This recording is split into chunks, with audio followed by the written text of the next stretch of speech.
what is the purpose? What is the purpose why God has given you a life to live?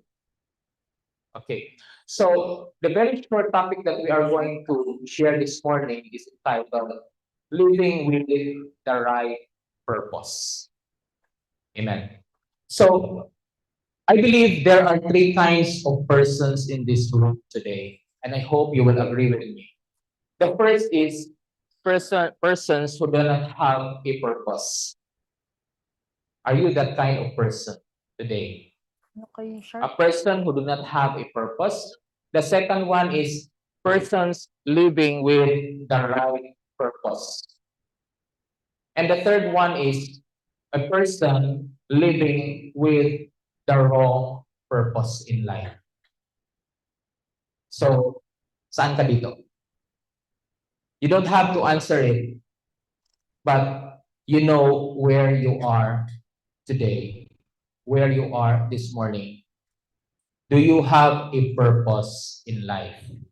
Now, the great tragedy in life is not death, okay? But living without a purpose.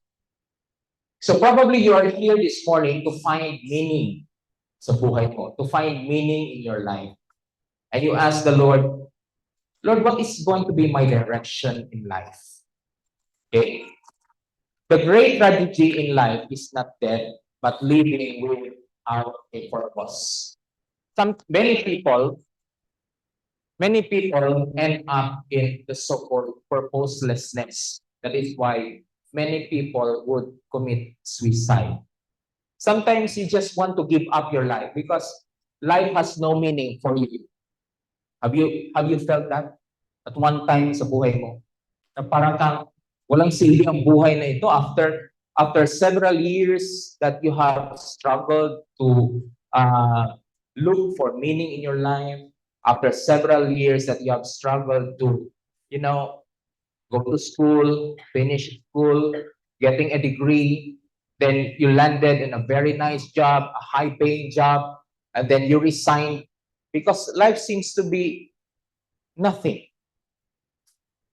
There is something that you are trying to seek that even money cannot fulfill in your life. Have you experienced that? Okay? So, many people are actually living a life of purposelessness.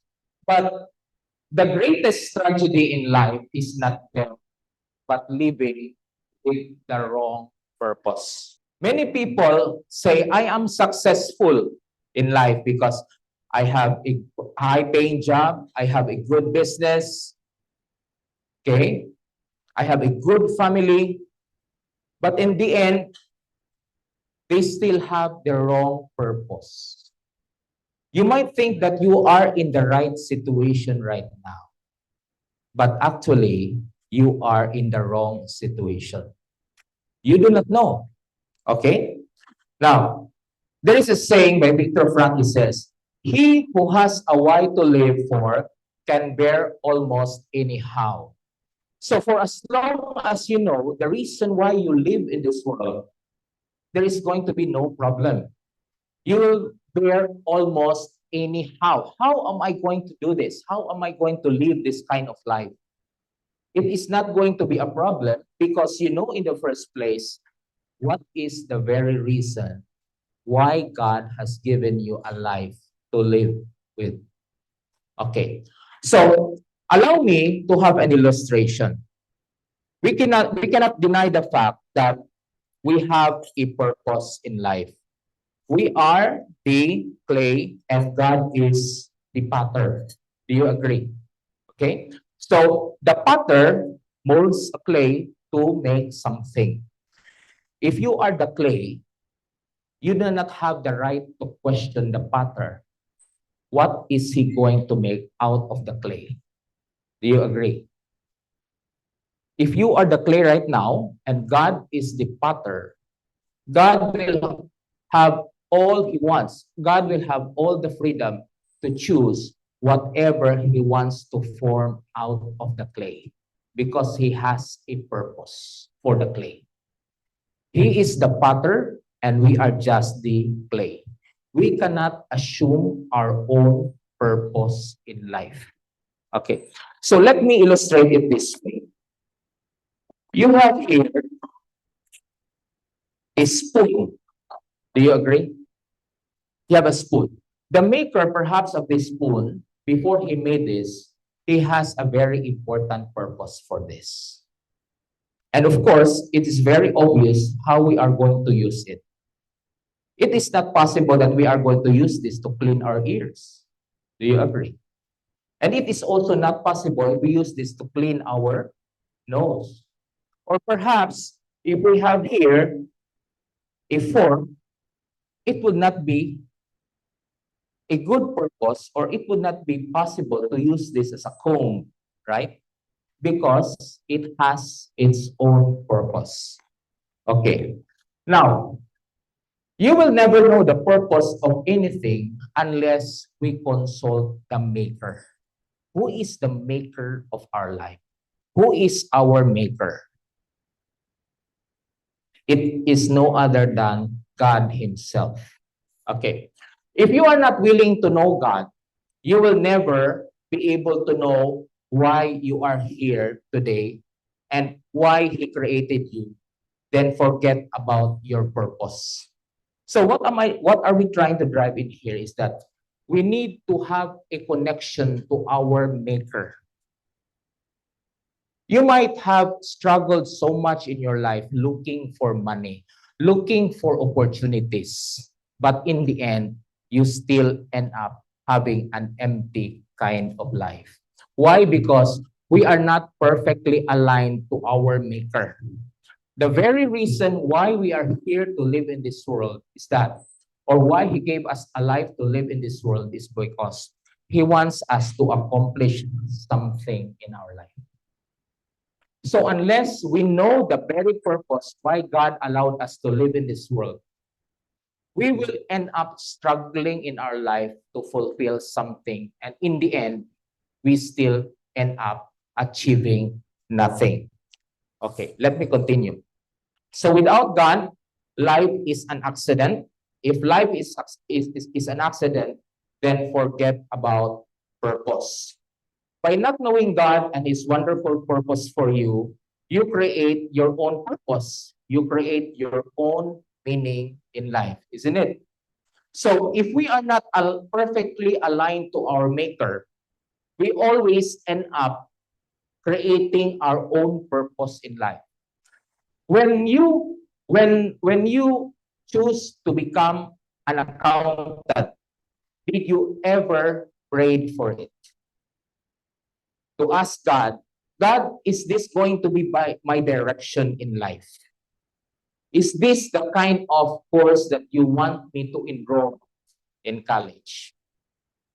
It's very awkward because, as you can see, many accountants graduated, became a CPA, and end up in the call center. And many of my clients who are into business, they are not even graduates of business. Some are graduates of medical courses like being a doctor, a nurse, an engineer. And I ask them, why are you in business? You aren't supposed to be somewhere else. Only business graduates should engage in business because we have a language to speak. Now that you end up in business and you are a nurse, then you must learn about accounting and taxation. And it's very hard to sell the idea because they are in the medical profession. Okay. So people create their own purpose in life and they seem to say that I am successful in this kind of life because I am happy. But because they are not perfectly aligned to the will of God, that they create their own purpose, and then they will end up a life of destruction. So if you believe in God that He made you, then you are not an accident because you have a purpose. We all have to ask the Lord three important questions. Number one, why am I here, Lord? Second one, what is your purpose for me? And the third one, what do you want me to do for you or to accomplish for you? Because in the end, in the twilight of life, we will all return back to our Maker and give an account to what we have accomplished on earth. And are you ready to face that? Are you ready and excited to face the Lord and to give an account of your accomplishment in accordance to what He wants you to accomplish in this world? It must be something that is exciting. So in Colossians chapter 1, verse 16, it says, "For by Him all things were created, both in the heavens and earth, visible and invisible, whether thrones or dominions or rulers or authorities. All things have been created through Him and for Him." So it is not an accident why we are here today. We are all created through Him and for Him. In other words, we are made for Jesus, for Jesus. Okay. Until we are made to understand this fundamental truth that we are made by Jesus for Jesus, our purpose in life will not be made clear, and we will go through life without knowing why we exist. It is the very reason why people try their best to find their own meaning in life that will often lead to depression and a meaningless life, because for many, what they enter into is not aligned or parallel to God's perfect will. So I believe we have experienced this kind of life. What is your belief system? Right believing is right living. Okay, so I will end up by sharing this morning by saying, God has a wonderful plan for each one of us. Okay, in Jeremiah it says, "For I know the plans I have for you, plans to prosper you, and plans not to harm you, but plans to give you hope and a future." So we are in the right track this morning, friends, because we are in Jumpstart, and I understand God has given us the opportunity to receive, to know a very important purpose for us in our life. I know that God has used Joe to be a blessing to all of us. Do you agree with me? Amen? Do you agree with me? So we are here in the right track this morning. Okay, so again, right believing, right living. Right belief will lead you to the right behavior. Okay, so let me just share to you 2 Corinthians chapter 5, verse 9. "Therefore, we also have as our ambition, whether at home or absent, to be pleasing to Him." Okay, so what we accomplish in life, we have to make sure that it is going to be pleasing to Him. Many of you or many of us will be rewarded financially based on where we are going through this jumpstart. But remember, God is the owner of everything. The more that He is going to bless you financially, make it a point that you will become nearer to God, not away from God. Thank you very much. All right. Thank you so much, Sir Michael Amores, for that word of encouragement. So truly, each of us here have a purpose that is, that is sent by the Lord. All right. So good morning, everyone, and welcome to the day of the Grand Launch of the Jumpstart Your Freelance Accounting Career Community. So can we give ourselves a round of applause? Because you are here today. Okay, so can you tell the person next to you, congratulations? Ayan. Because by showing up, that already means that you are a winner, all right? And by this, you have chosen yourself into a path of leveling up, all right? Can you say it with me? Level up. Amen. So yesterday it was a jam-packed and full of, knowledge and wisdom that was imparted to us. Of course, we have our dear speaker, Steve C. Thank you so much. And just to give you a recap as to what happened yesterday, so we have different speaking engagements. So first is how to attract your ideal client by Coach Yan Labonete. And we also discussed building a strong business foundation by Larry Broughton. And Joe Chara discussed how you launch an agency as a freelancer. And Cap Hernandez also discussed how to strive as an introvert in the freelancing world.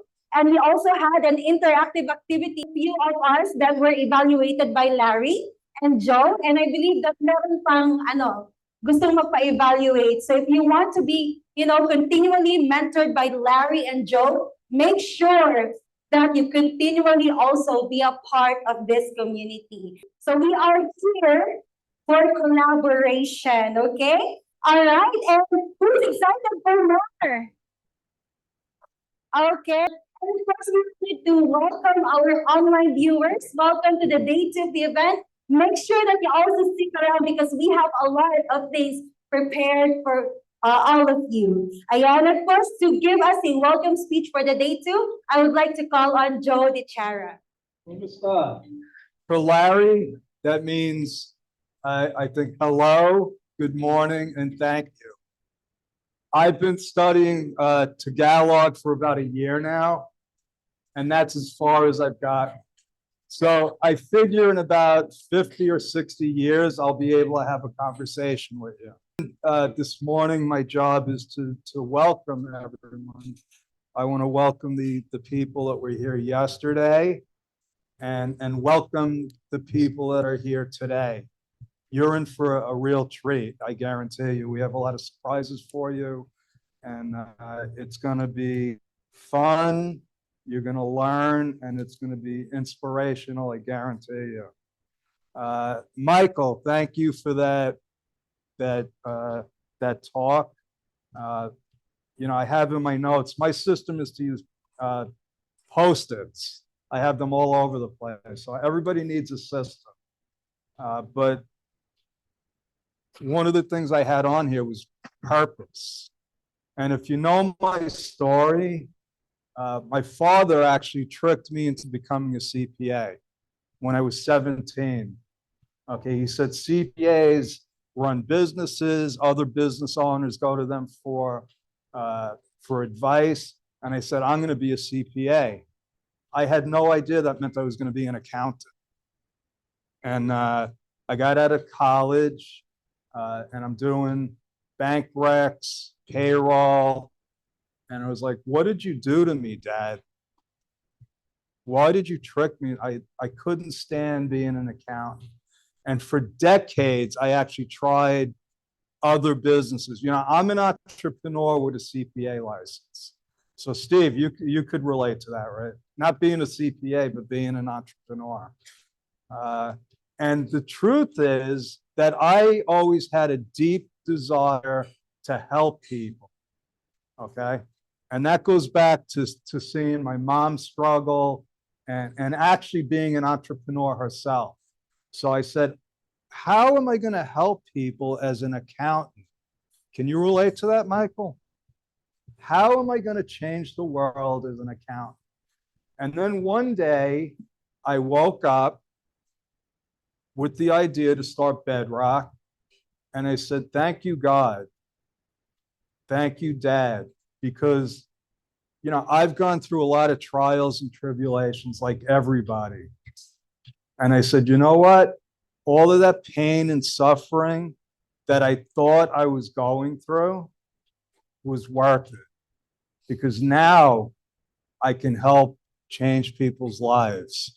And I look at all of you and I was like, I am in the perfect place. I'm exactly where God intended me to be. So thank you for that. Takeaways. I had about 15 Post-its of notes that I wanted to share with you. And I said that I would need a couple of hours.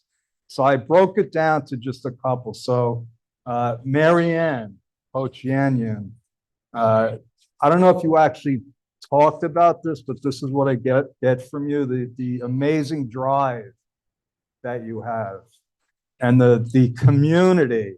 You don't just build communities, you're part of the community. And I really admire you for that. Larry, I've been meeting with Larry every other week for 4 years. And it's amazing because every time I talk to him, I learn something new. So thank you, Dr. Broughton.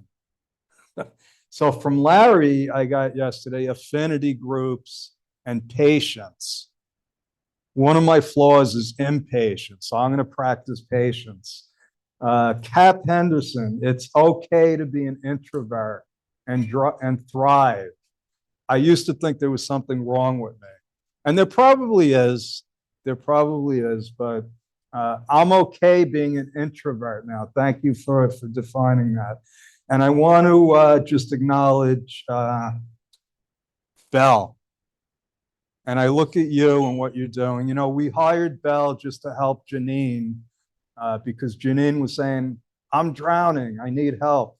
And that's the way I run. I give people more work than they can ever handle until they say, I'm drowning, I need help. So we hired Belle, and she has shined because everything that we've asked her to do, most of it, I think, is stuff that you've never done before. And look at her now. You know, Larry saw her at the, yeah, let's give her a round of applause. And all the speakers, too. And when Larry saw her, he was like, oh my God, she could be a TV host. And I said, no, we need her. We need her in Bedrock. So I have some questions for you, some stupid questions again. How many of you had fun yesterday? Okay. How many of you learned something? Awesome. How many of you were inspired? Okay, and this last question, and then I'm done. And I want to see everybody raise their hand. How many of you are going to actually take action and apply what you've learned here when you leave? Over here, these two people didn't raise their hand. Israel? Is that, yeah? Oh, no. Okay, we'll talk later. All right, God bless, and let's enjoy today. Thank you. Thank you, Joe. And thank you as well for recognizing our effort as a team. But I just want to really give back all the glory and honor to my Lord and Savior Jesus Christ. If it wasn't for him, I would not be able to do the things that I'm doing now, such as hosting, because I also consider myself as introvert. Ayan. Thank you, Sir Cap, for that amazing talk about being an introvert, that an introvert, as an introvert, you have your superpower. Ayan. And of course, before we go to our first speaking engagement for today, just some gentle reminder for all our attendees. So number one is please turn off your phone, okay? Or put it in silent mode so as not to disturb the ongoing speaking engagement. Second, please refrain from talking to your seatmate. Ayan. I know that we are tempted to like really share or talk to our seatmate, but you can reserve your takeaway after the speaking engagement. Okay. Okay. And also give your full attention to the person speaking in front. And next is please observe the coffee break time and the CR break. As much as possible, we must refrain from going in and out of the venue while the speaking engagement is ongoing. And lastly, prepare your pen and paper, all right? So, see, Sir Joe, Sir Joe, can you show them your notebook and pen? Yes. Speaker na yun ha, pero meron pa rin notebook and pen because history makers are note takers and your brain can only handle so much. Ayan. Okay. And you know, make sure that you have an open heart in mind so that you're gonna take it all in. Okay, so can we have this gesture? Okay, so can you put your two arms here? And then you know, this is like a gesture that I'm opening my heart. Okay. Okay, once again, I'm opening my heart to what I'm gonna learn today. All right. So are you excited for our first speaking engagement today? Okay, and of course, it is my honor and great, you know, privilege to introduce to you our first speaker for today. He is not other than the founder and CEO of Great Deals E-Commerce Corporation. and he is a seasoned leader in the e-commerce industry with a track record of success. So with a wealth of experience and expertise, he will bring a lot to us today. All right, and having served as a president in the e-commerce sector, he has demonstrated proficiency in negotiation, sales, strategic planning, and business development. His strong educational background from the LaSalle University, coupled with hands-on experience, makes him a formidable force in the industry. So let's give a warm welcome, Sir Steve C. So ang ganda, no? Sabi niya, open your heart. Gusto ko sana also, maybe we can also open our minds, no? So that we can start learning. So I'm not really a speaker. I'm more of an entrepreneur. So as they say, I'm an operator, practitioner of my trade. So bear with me if I'm not good in speaking, no? But let me share to you first. Oops. Dito ba?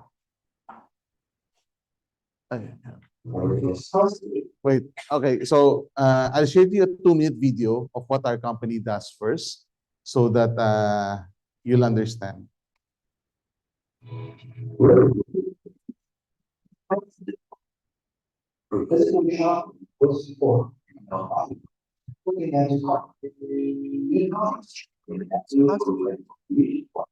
Physically shopping, buyer by clickers, the market faster. That's why Great Deals is here to be with you every step of the way. Great Deals is the global e-commerce solutions provider. We collect, store, and analyze.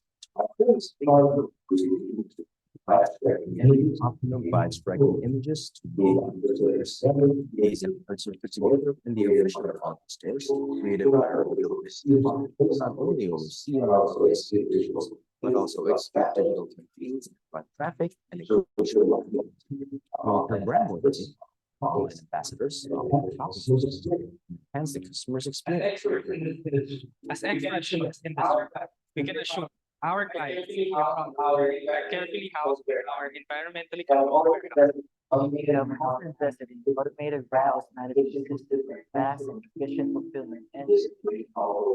This innovation also allows us to manage more environments with maximize our inventory on total online marketplaces and websites. It's the right part. Believe that it takes the right parts with the right mindset and experience to take on this emerging journey. And we see a great deal is the right part for us to take our brands to new heights. Knowledge that they are the experts in the industry allowed us to trust them with the professionals. As leaders in the industry, we bring brands and retailers to the market in the best possible way. So, yan. So how many of you have ever bought something from Shopee or Lazada? Raise your hands. Oh, yun, nice, no? Joe, it's a marketplace like Amazon here in the Philippines. Download it, yeah. So for people that doesn't know, if you ever bought on Lazmore or Shopee Mall or on TikTok Shop, Nestle products, Unilever or Pampers, technically you're buying from us. It's because we distribute, we're the official brand stores for all of these brands that you see in the on your apps, no? So how it all started, let me share to you. August 2014, I have 4 employees, 160 square meter office and warehouse space. And by March 2015, I have 8 employees. So ito yung 8 employees ko, ako yung nag-take ng photo during that time. No? So these are our early years. And I'd like to share to you this. Ito yung first accounting staff ko talaga, si Chris. I think I hired her June of 2015. And after a while, she told me, sir, kailangan natin ng filing cabinet. And I told her, yung sale sa Mandawi phone would be September pa. Mga around July niya sinabi yun. So after a few days, they made a filing cabinet made of bond paper boxes. No? So I took a photo because I was really so appreciative because people were really resilient. they were trying to find ways, we were bootstrapping how we can grow our business. Yeah. So let me share to you another video of our journey as a company. Can you please play the video?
So, thank you.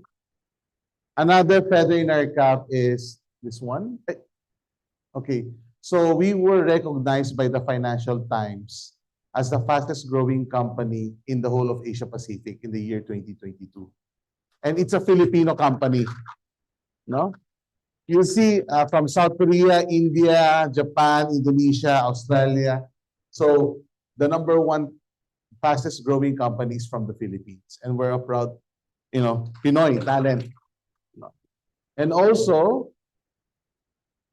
we were recognized already as the top 500 corporations in the Philippines for the last 3 years already.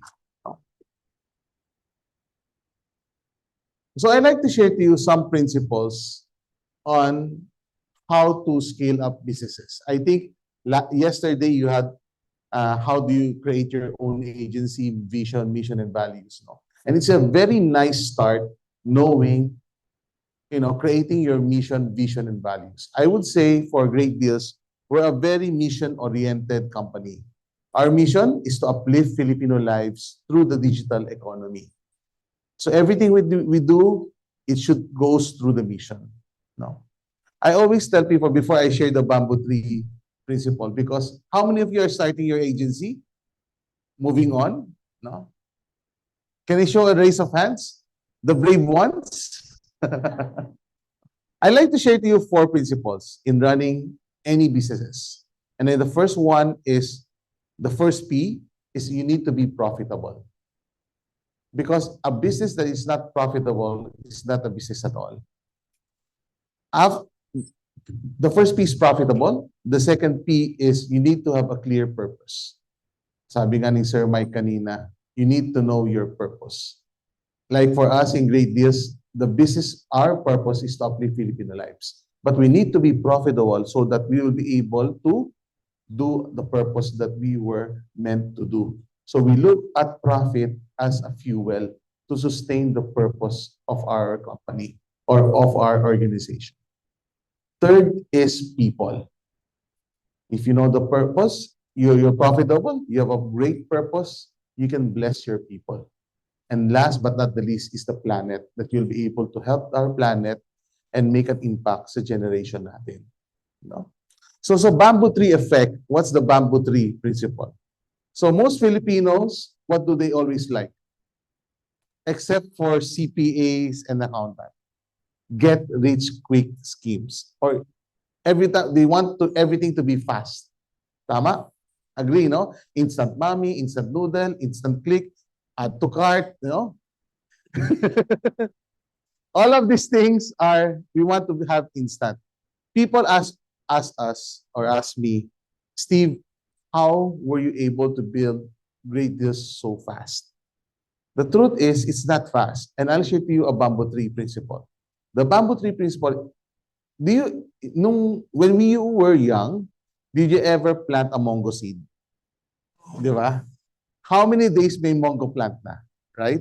Put in water, there's sprout already no. So all of us, I think it's part of our secondary education to plant a mango seed. If you plant a sampaguita, it will just take you 1 week and you have sampaguita flowers already. But if you plant a bamboo, it will take you 5 years and you feel like the bamboo is not growing. But then after 5 years, in a span of a few weeks, the bamboo tree will shoot up to 100 feet. No? Just like in business, we need to build the right foundations. No? There's no really, in business, there's no shortcut. We need to really build the right foundation so that we will be able to stand the weather of storms, challenges ng mga businesses natin. No? Ay, ito pala yun, yung after 5 years. No? Now, let me share to you my journey to the desert. I always tell everyone, each and every one of us will experience a desert experience. Everybody goes through their desert experiences. Like, because it's Sunday, no? I like to share a little bit, no? Moses did 40 years as the prince of Egypt, 40 years as a shepherd, and 40 years as a prophet of Israel. Joseph the dreamer, the favorite son, was sold to slavery, and afterward became the prime minister of Egypt.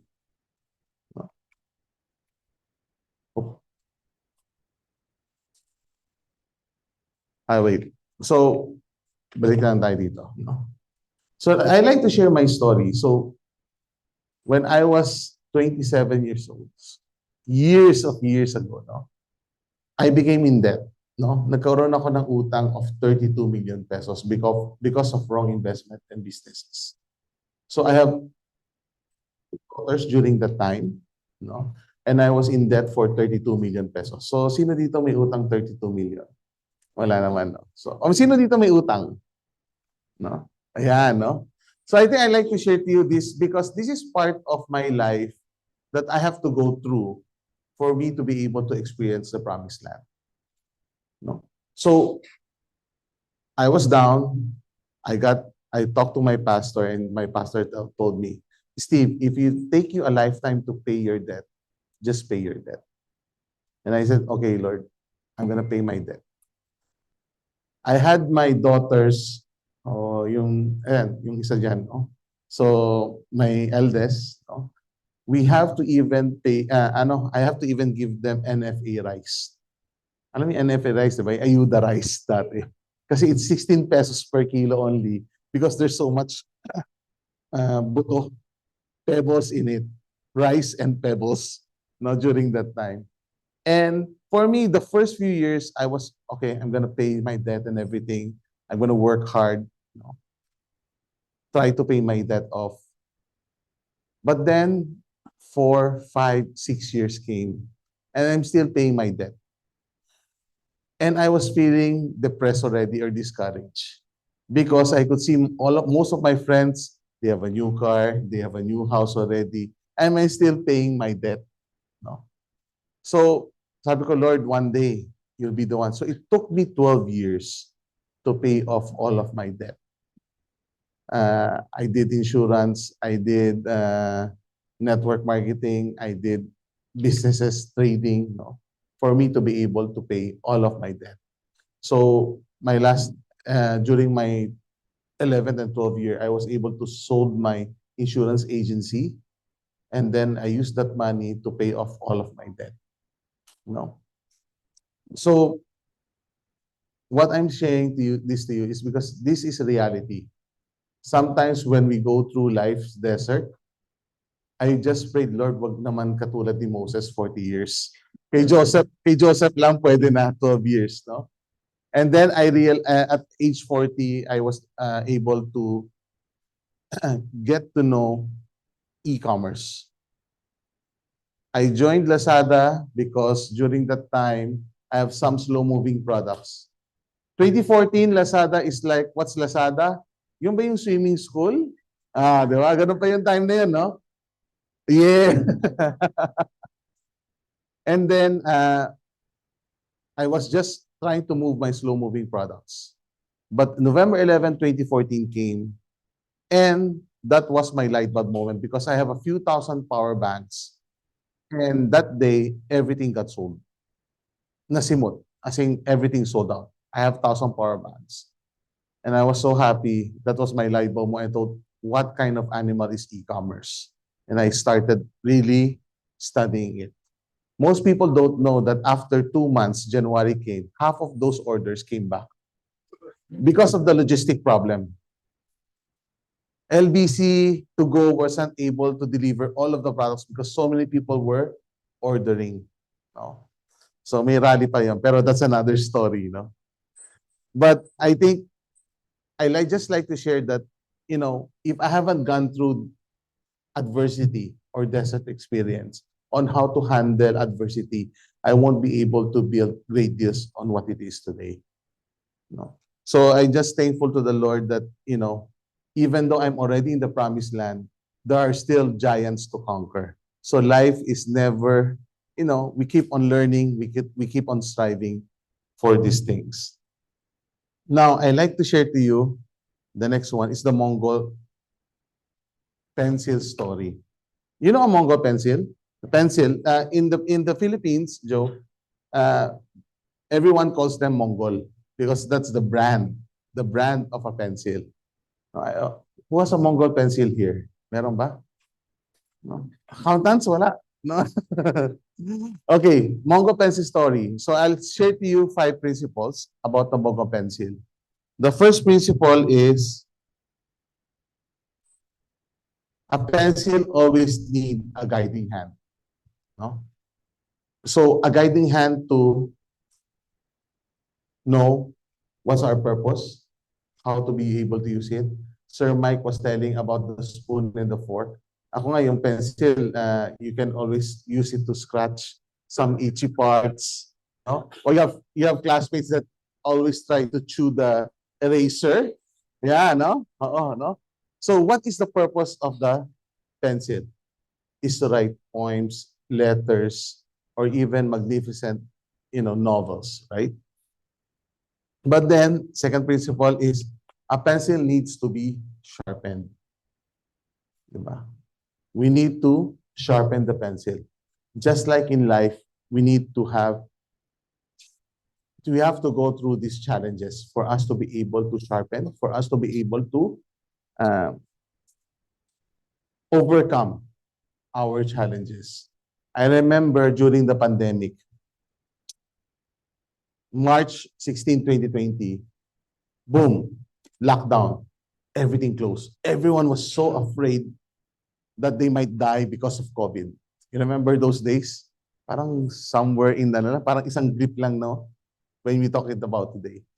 And I have to, during that time, we were around 300 people in our company. And I told them, we are frontliners. We need to provide our services so that our Filipino kababayans can order their essential foods online and don't go out.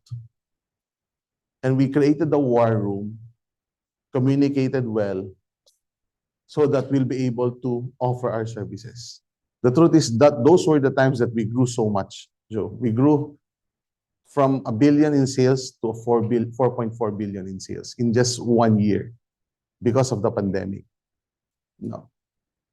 And I was telling everyone, everybody are doing TikTok dances during those times. No, I was also doing some. But I told my organization, my team, that you are built differently because you were fighting COVID during that time. And these experiences, as hard as it is and the sacrifice that we have, will make us a better organization, a better team.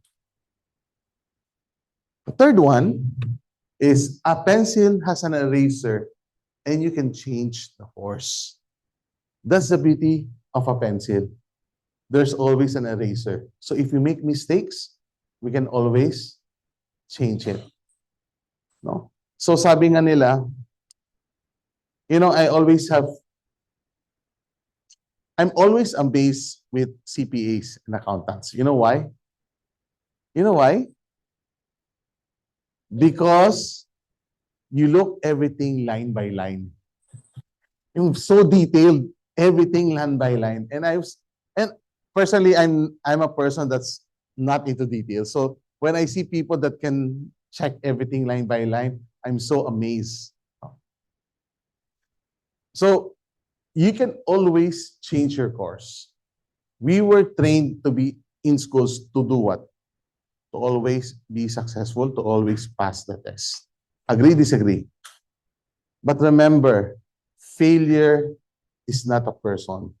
Failure is just an event. And I always tell everyone it's okay to fail. Failure, mistakes will not define you. No. As the same thing, success is just an event. No. The important thing is we know what mistake we have done and we rise up again. And it's okay. No. I've done a lot of businesses, a lot of failures. No. Even today, I do make mistakes. No. But it's okay because you learn from your mistakes. And it's okay to erase and change the course. The fourth one, the important part of the pencil is the inside. Diba? The lead in the pencil is what's the important part. It's what's in you. The character being developed in each and every one of us is the important thing. No? And last but not the least is, in our lifetime, let's make a mark. Let's be a Mongol pencil that can make a mark in our generation. No. Earning money is just secondary, it's just fuel.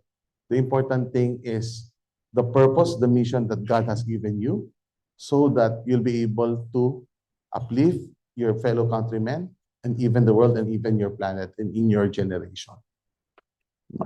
Now, ayan, no?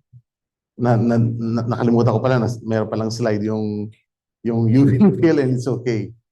No? Now, I'd like to share to you a story. No? This is a thriving online business. This was year 2020. So he took a photo of his warehouse December 20 something. No? Nung kalakasan ng online. And then this happened. Can you please play?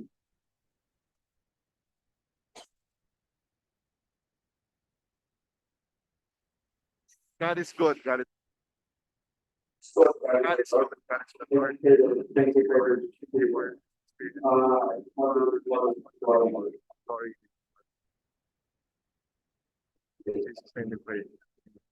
So I got a call. No? So this is the business of my brother. So we were having vacation December 27. Early in the morning, I got a call. And he was sharing to me that his warehouse, where all of his inventory was burned down. But you could see what was, he was, when he was videoing, did you see? He was praying to God. No? So it was a very hard time. It was a very hard time for him. All was gone. This is the aftermath. So we were in La Union. Traveled back fast so that we could check. And what we saw is everything's gone. No? The fire started sa kapitbahay, sa neighbor niya. And just, tumuwid lang. Just came over, but, all of his work is gone. And, na gano'n? Nag-ground yung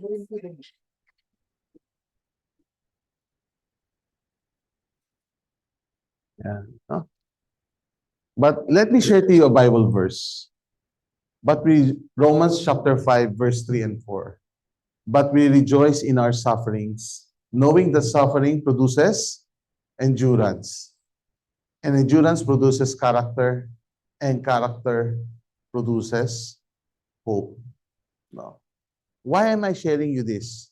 Because most of you will start your own agency, right? Most of you will start your journey as an entrepreneur. Can I give a warning? No, entrepreneurship is not for everyone. No, it takes a crazy kind of people like us to really start entrepreneurship. But for me, it's really worth it. No, it's a great. How many years I'm not paying myself salary because I want to just keep, basta kasya lang sa tipid ng mga anak ko, no? But I have 4 daughters, so they're no. So we were just making ends meet during that time when we were starting with our business.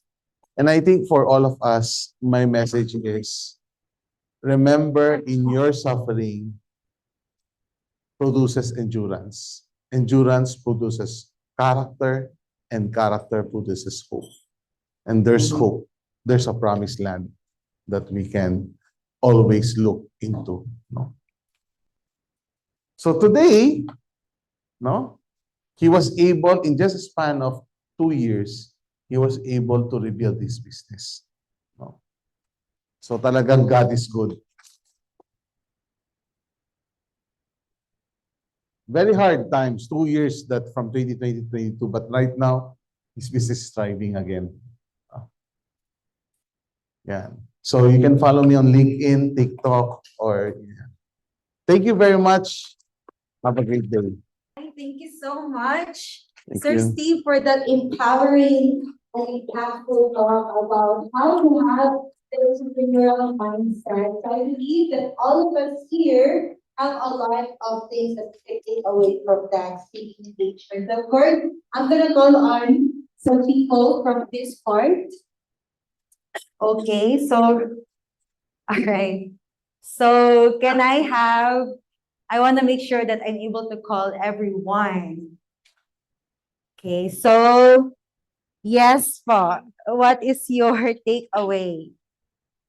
Actually, the lesson I've learned on this is just there's a lot of struggles that we encounter with kids. But keep first is number one is God. We have all the purpose here. And then you just keep on learning and then keep learning still. So that's All right, thank you so much. What's your name? Arlene, yes. Thank you, Arlene. Yes, as long as God is on your side, you can overcome anything. Ayan, so may we call on Jen to share her takeaway. what remarks yung bamboo tree effect. When you're building a business, dapat profitable. Para ma-fuel mo siya, gagawin mo siyang fuel para ano mo yung purpose mo. Then, yung kailangan yung purpose mo, masaserve yung people. And then, yung as well as the community, kailangan mag-mark sa community kung ano man yung gagawin mo for your business. All right. Thank you so much, Jen. So yes, I believe that she mentioned, she's referring to the 4 P's. So it must be profitable and it must be for the people with the purpose. And what was the last P? Okay, it happens in God's plan. Ayan. Okay, so anyone would like to share their takeaway from this? Yes, Sir Michael. Allow me to share my takeaway. Page number 1. Consider it pure joy, my brothers and sisters, whenever you face trials of many kinds, because you know that the testing of your faith produces perseverance. Let perseverance finish its work so that you may be mature and complete, not lacking anything. If any of you lacks wisdom, you should ask God, who gives generously to all without finding fault, and it will be given to you. But when you ask, you must believe and not doubt, because the one who doubts is like a wave of the sea, blown and tossed by the wind. That person should not expect to receive anything from the Lord. Such a person is double-minded and unstable in all they do. Would you like to expound on that verse, Sir Michael? Okay. For many of us, when we face trials of many kinds in our life, we always lead ourselves to give up and surrender. So as just like what Mr. C has here to us, we need to persevere all trials that we face. I know that life is not going to be that easy, even if we are starting this new journey of ours as we accept clients from other countries. I know that there will be challenges that are going to face, but we must persevere. We must be strong, persevere, and of course, we need to have all the hopes that God will put our plans and bless what we do. Thank you. All right, thank you so much, Sir Michael. So yes, Joe. So thank you, Steve. I had a lot of takeaways, but and this is a recurring theme. It's not going to be easy. It's not for everyone. It's not if something happens, it's when. But if you have the faith and the tenacity, it will it'll be what it's supposed to be. Okay. And I think one of the last things you said, which is one of my mantras, is money is so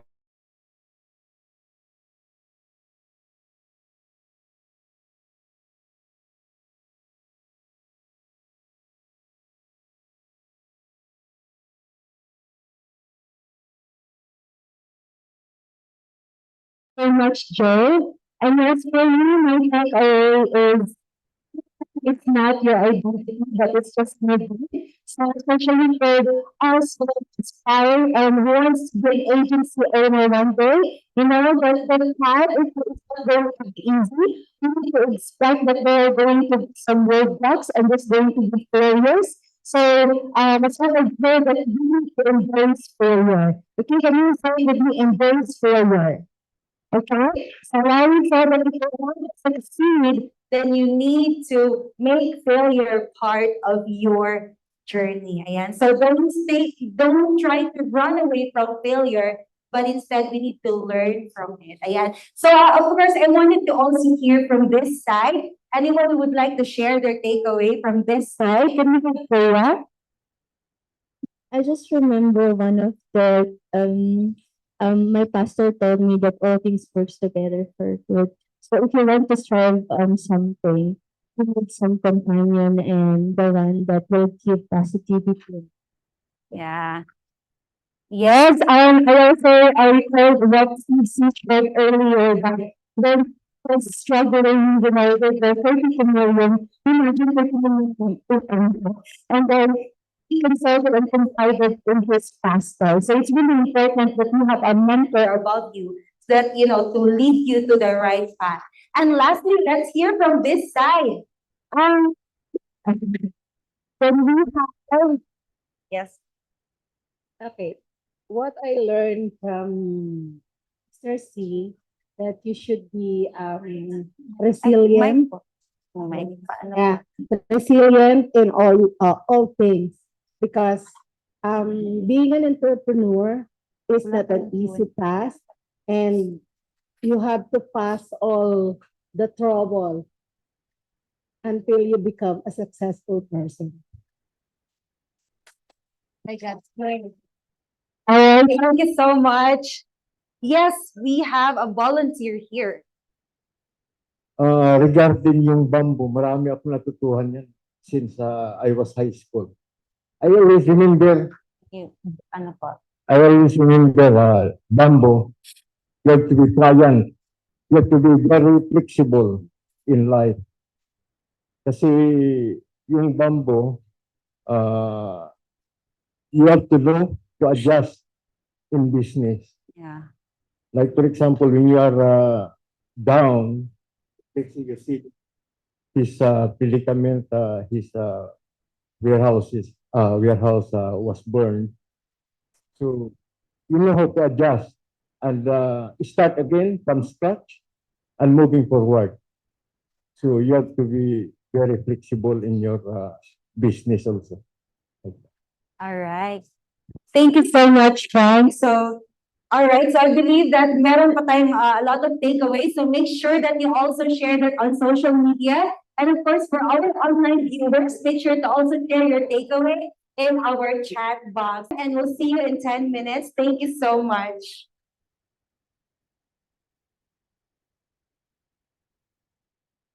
I have 5 principles or the 5 rings of a winning team.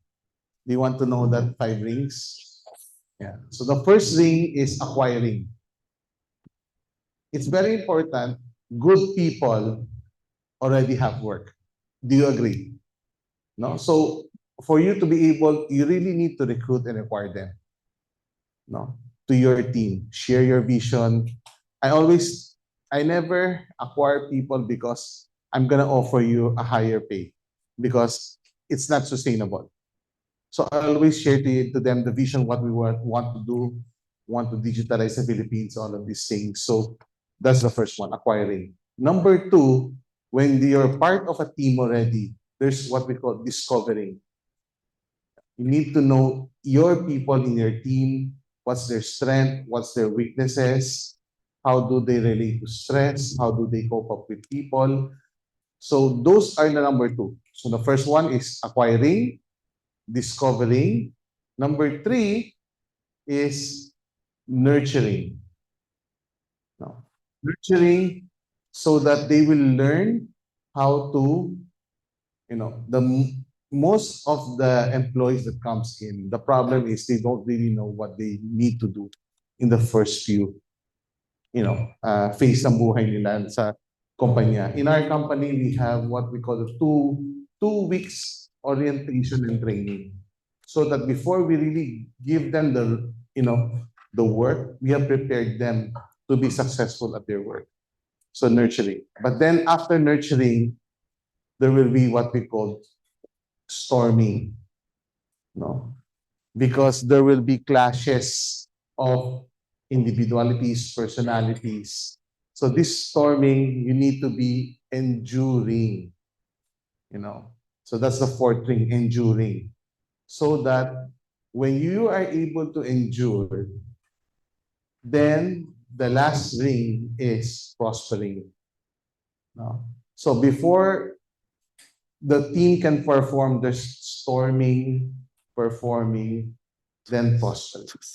No? So I think those are the 5 phases ng rings in building a winning team. Yeah. Hope I answered. Thank you. All right, so we have another question. Good morning, Sir Steve. I have a 13-year-old son. He really wanted to be a businessman.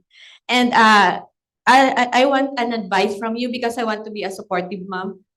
Is it advisable that my son start as an employee first so he can understand what's happening below the line of before going into business? Because now at his young age, he's selling Mic candies in their school with cheaper than their canteen. And then now he's into crypto. So he's really into business. He don't want to be a doctor like his father. So I wanted to know if it's advisable to, at the right age, if he can start into business directly or start as an employee first. I think the more important thing is he needs to have a mentor. Ah. Whether he's in business or if he finds a good company, he needs to have a good boss that will mentor him for him to grow. No? So I think yun yung importante. He needs to have the right mentor so that the mistakes, the experiences of that mentor can help propel him in his business or career. Pero sa akin, personally, it's just my journey. I've never been employed. So I've always been in business since grade 2. Yeah. I was selling, I'll buy sticker pads, cut them out, and so yung sticker pads is around 5 pesos during my time. I'll cut them out and sell to my classmate 50 cents, 1 peso, because I want to eat. Do you still remember the snack, yung Wonder Boy? Yes. Yung puti? Yung, the allowance that my mom gives me is just enough for some food, but I want to, you could see I'm a foodie, so I need to earn more so that I'll be able to enjoy more snacks. Yeah, no. But basically, I encourage my daughters. So during their earlier days, I would have a bazaar, Changge bazaar, and then I'll encourage my daughters to sell. They'll create their own chocolates and they'll go around the bazaar selling. So that the fear of rejection, the fear of failure will be, it's normal. You get rejected, so that they'll be able to experience it. So it's good to start young, to have that entrepreneurial spirit. No, but I always tell, best to excel also in school, because you want to have book smart and street smart same way. No? Hindi pwedeng diskarte o diploma lang. All right. Okay, we have a question here. Just raise your hands. Sir, since you're in the e-commerce, sir, no? So what syempre may mga data po about the e-commerce industry. Can you give us insight what's the trajectory of the e-commerce business in the Philippines, if you have a worldwide data, 3 to 5 years from now? Okay, so right now, the total retail sales is less than 4% for e-commerce. Total retail sales of the whole Philippines is less than 4% is through e-commerce. So 96% naka-brick and mortar pa. Yes. So what does it mean? China is around 40%. No? So we can still 10x. So sa akin naman, Filipinos is a very consumer-driven economy. We're not, sad to say, we're not savers. We're consumers. We're spenders. No? So, kaya nga malakas ang benta online. No? People ay, nabubudol sa TikTok. Sino dito bumibili ng TikTok? Yan, nabubudol sa TikTok. So please interpret Joe to Sir Joe, what's budol? I cannot say it in English. Impulse buying.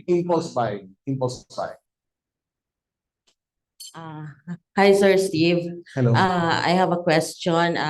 Maybe this is a long time, kumbaga, yung heart desire ko, because when I was in child, I always sa school and even sa corporate job ko, I used to sell anything, Avon, Globe. Yung may side hustle ako before when I was a corporate. Now, I'm a freelancer. And now, I am starting to feel again the entrepreneurial side. But I have a fear, or I have this, during pandemic, I used to be an online seller. And nagpo-prosper po ako into selling.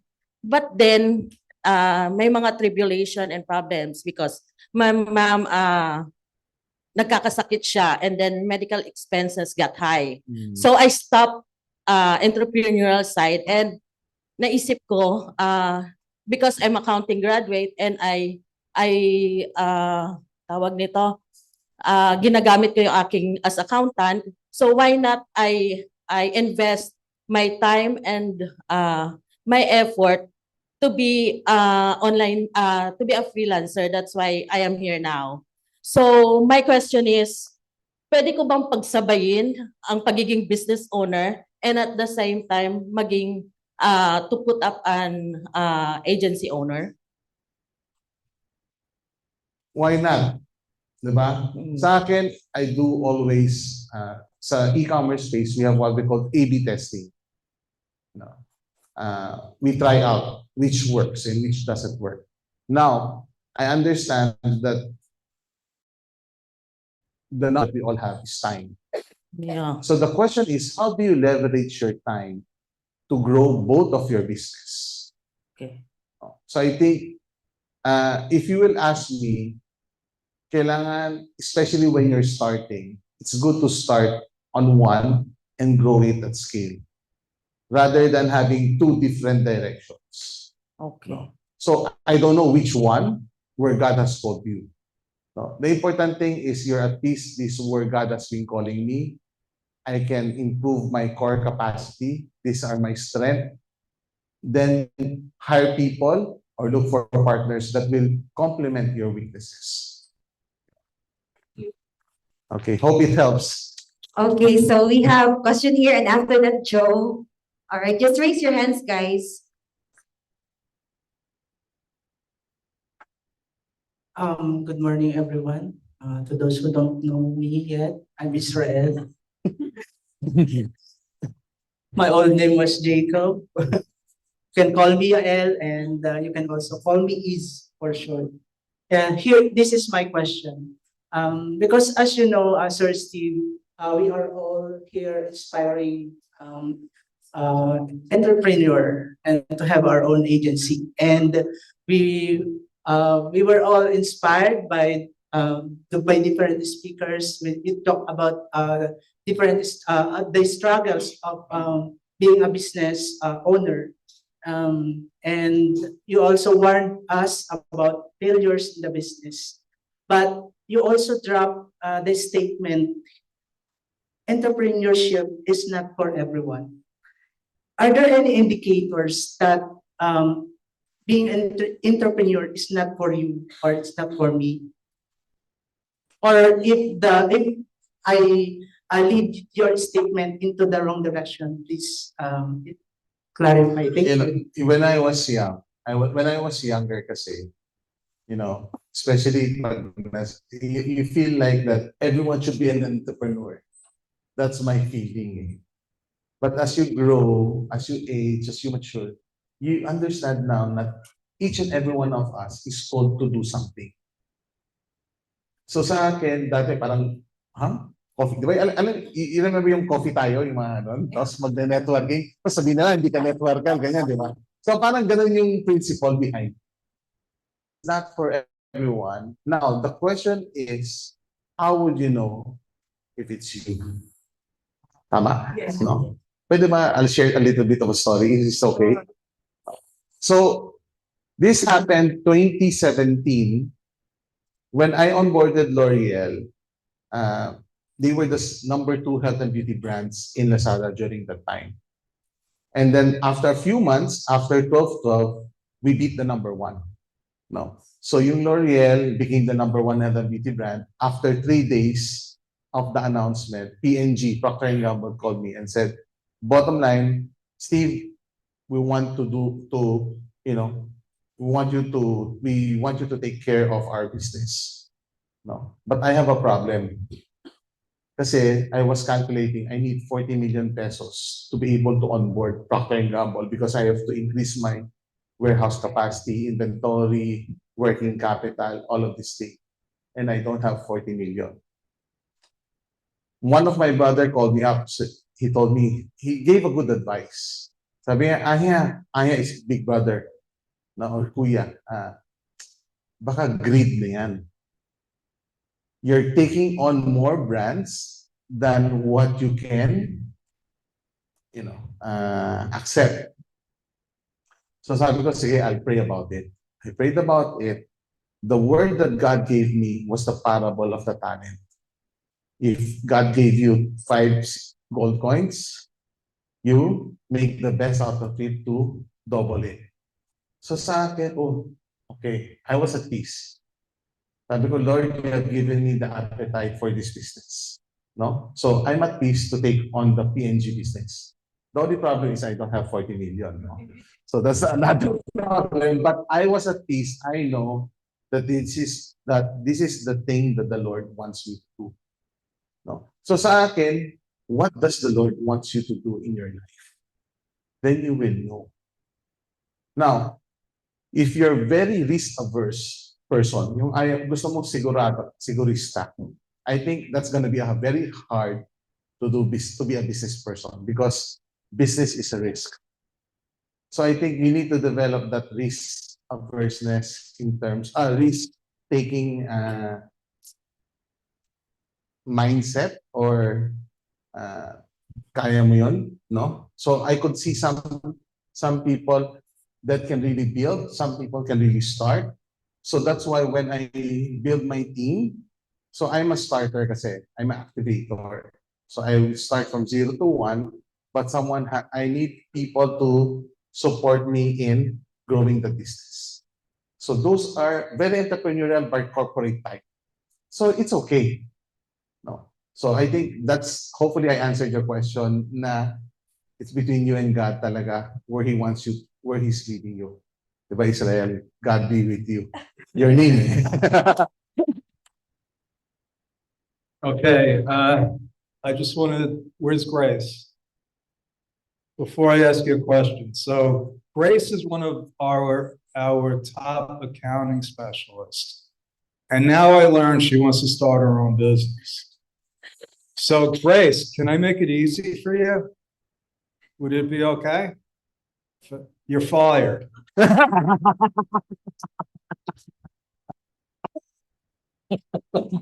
So, Steve, thank you so much. And you sort of like answered the question, but this is my experience when people go into business. And when they do, I say, be careful what you ask for. Because right away, once you're in business, you've run out of time. Would you agree? Again? You run out of time. Hmm. It's like because you're the chief cook and bottle washer, you're the accountant, you're the web designer. You have all these things and they're all important. What is your advice for how people can deal with that? Okay, especially, so being an entrepreneur definitely will take up a lot of your time. From early morning to late at night, or even, so for me personally, what keeps me late at night is because I keep on thinking about the business. That's the reality, you know. As you build your business, that's why I will go back to your weaknesses. So for me, my main weakness is accounting. I need to have a good CFO. I need to have a good accounting personnel to support because I'm more of a salesperson. Halata naman, di ba? So I'm good in sales, but I'm very, very non-detailed in accounting that needs support. So I don't get stressed enough because I'm thinking on, you're focusing on your core capabilities. Focus on your core capabilities and learn to delegate your weaknesses. So even in our business, like for example, e-commerce, we have a lot of chats, inquiries, customer service related questions. And here in the Philippines, there's 1,001 BPOs, right? So I could easily outsource it so that I can focus on my key strength, which is e-commerce, growing the business. So just like here, if you're a VA, you're starting, if she's starting, she's fired, right? So she can start her agency or business already, find the right, so I'm a non-geek. When I say non-geek, I don't even code, not a single line. I don't know how to code a single line, but I even won a technology entrepreneur of the year. So by Ernest and Young, Joe. So the reality is, if you have a good team, so what do you need to develop? I developed my leadership skills, my leadership potential in church. Because when I was in debt, I'll volunteer in church, handle D groups, all volunteers, an organization. So when I was already handling people that I paid, it's so easier because if you can handle volunteers, how much more people that you're paying, right? So those were my training days. So that when I, encourage people, it's not about money. It's about the mission, what we can do for our generation. So that, we have a bigger vision to accomplish than just, Hope I answered. Thank you. Okay, so we have 3 more questions now po. Sige. Sorry, sir. Sorry. Follow-up question because, of course, all of us here, most of us are accountant. So you mentioned earlier a 40 million. So for sure, you mentioned you have an accountant beside you when you decide if you will take the Procter and Gamble, right? So how often? So yung Procter and Gamble, wala pa akong CFO noong time na yun. Yes. Sino po nag-compute ng 40 million, the costing? Ako lang. So, madali lang magtansya yung papasok pa pera minus lalabas. Dapat mas marami pumasok bago lumabas. Yeah. No, Please, interpret again. What I mean is cash flow management. Cash flow management, more money coming in than going out, it's a good business. Good business model for that instance. Yeah, that is why I asked follow-up because even though we're an accountant, because if we're really into agency owner, are you encouraging us, even though we're an accountant, we still need one more accountant beside us? Because we're a CEO already. For me, CEO. I'm a CEO, but do I need another accountant? No. So if you know how to do, so to survive in business, number one is cash flow management. Cash flow, that's the important thing. If there's more money coming in than going out, you'll be able to be sustainable. No? Because as you said, there's time can run out, resources can be run out. But if you have a positive cash flow, you can always learn as you grow. And okay, one last, sorry, because we do have some clients in US, Amazon, especially e-commerce business. What is the most pain points of those e-commerce business owners? I could only share Philippines pain point. I'm not able to share US pain point. Okay lang ba yun? No? So returns, cancellations, I think are one of our pain points in terms of our accounting process because you have to issue receipt, but technically it's cash on delivery. So it's not yet really sold.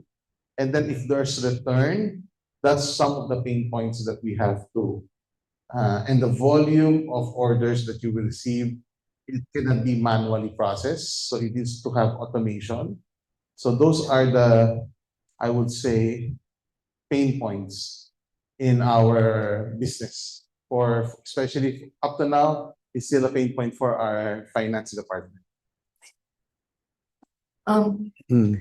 Hello, Sir Steve C. Actually, you're one of the reasons why I attended this one because I saw your interview with Chinky Tan, and I really enjoyed it as much as I enjoyed seeing you face to face. So I'm curious to know who are your mentors, and for us aspiring agency owners, what kind of mentors, or in your case, what do you think are the kind of mentors that we need in order to grow our business? So when I pursue or ask someone to mentor me, I always aspire to be like them. Or I parang, uy, ito yung klaseng pamilya gusto ko, itong person na gusto ko, parang ganyan. So I will go seek that person and ask him, can you be my discipler? So for me, it's not just about business. So I have business mentors, but I also have spiritual mentors. How to handle family, wife especially. Right, Joe? No, that's a very hard thing. I've been married for almost 25 years, still having a hard time. So I think that's how you look for a mentor. Because even in our office, in our organization, it's not about, for us, we went into the next level. Don't find a mentor, be a mentor. Because you can mentor someone that's just 2 weeks old in the organization. So you can always mentor someone, no? So I think in your organization, we do have recognition as Mentor of the Year, Leadership of the Year, so that we can celebrate the ethos in our organization because we value those core values, no? So that's how you can start building your culture, by recognizing, by sharing the stories na this kind of organization that we would like to have. I hope I answered your question, Christine. Okay, two more, Sir Steve. Grabe yung overwhelming yung mga questions. Hello, Sir Steve. So I'm Jen. I am also an accountant and I do, my target market is also an e-commerce, but I also accept different industries or different businesses as clients. Now, you have mentioned already, actually it is already in my mind, about the cash flow. So I am so interested to know, how do you maintain a healthy cash flow? So for our business, Yes, sir. For e-commerce. so basically we get 30 days. Sabihin natin we get a credit line for our inventory, 30 days. But when you buy it, you pay it in cash, but you pay it in cash, diba? Delivery time. So basically, it takes us 3 weeks to collect from the platforms. No? So the important thing right now is our inventory health. Right? So that we need to manage our inventory so that we won't have cash flow problem. Nasagot ko ba? Parang ganun. So when I say, so for example, I have 2 million pesos worth of inventory, good for 2 weeks. Diba? So meron talagang working capital. So the problem will arise on cash flow is when you PO something that's worth, let's say 5 million, and then your sell out is only 3 million. So yung working inventory mo na 2 million, nadagdagan pa ng 2 million, 4 million, pero kailangan mo ng bayaran. So kailangan maikot yung pera sa cash flow. So bottom line is, okay, we need to forecast it right, manage our inventory, or sell more so that we'll be able to manage our cash flow. Now, problem with revenues is we don't control sales. In a sense, we have to wait. What we control is our operating expense. Tama? So sa amin, I always tell people, rainy days will come. So always prepare. Kahit napakalakas ng benta mo, even yours is so good, rainy days will come. So you need to always be prepared in business. So that's how I handle cash flow. Na-clear ba sa'yo? Okay. Thank you. All right, one more question and we'll end the Q&A session. Good morning to Steve. Thank you very much for inspiring us in the presentation. I would like to ask this question. With the VAR's emphasis now on the collection of access for online sellers as well as data, how is it affecting you in your online business? What sort of strategies are you implementing to cope with the requirement? Okay. The beauty of it is, I'd like to share a story. I don't know if you know that my company got financial institution investors. No. So it was, I think, my heart's dream to really honor God in my business. But I've been what I call divisoria businessman. Ano yung divisoria businessman? Ha? Yung dalawang books, walang books. No? So I must, for the longest time, I've been doing business that way. But that God impressed in my heart, Steve, Lord, I want to honor you in my business. So when I started Great Deals, sabi ko, Lord, I want to honor you in my business, and I'm gonna have just one book. No, I paid a lot of penalties because I didn't really have a good accounting personnel. So puro, sir, na penalize. No, but the beauty of it, because we had the right intention and we were doing the right thing, we got invested because we were an investable company because we have one books. So from day one up to now, we didn't really have any concern with BIR because we're paying the right taxes. Yeah. Yes. Pwede naman. Thank you for that. Thank you, Mike. All right, so can we all give a round of applause to Sir Steve? And of course, we don't want to miss this opportunity to give the certificate of appreciation, this Steve C. for his invaluable contribution as a guest speaker during the Jumpstart Your Freelance Accounting Career Grand Launch at the Whitewoods Convention and Leisure Hotel, given this 19th day of May 2024. Thank you so much, Sir Steve. So much, Sir Steve. It's truly an honor to have you here in our event. And moving on, ayan, our next speaker is another empowered and dynamic founder and owner of the Outsource Prime Accountants and Bookkeepers.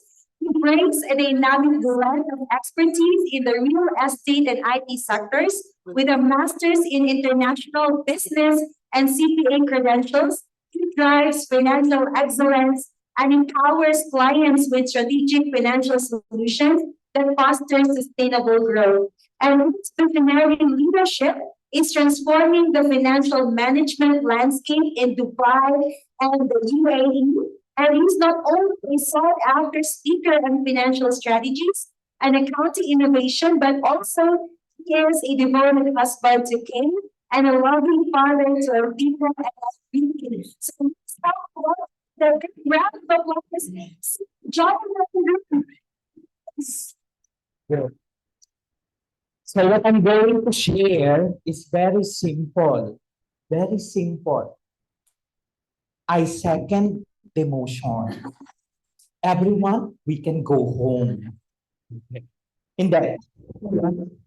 Striktong patnubay ng magulang ay kinakailangan.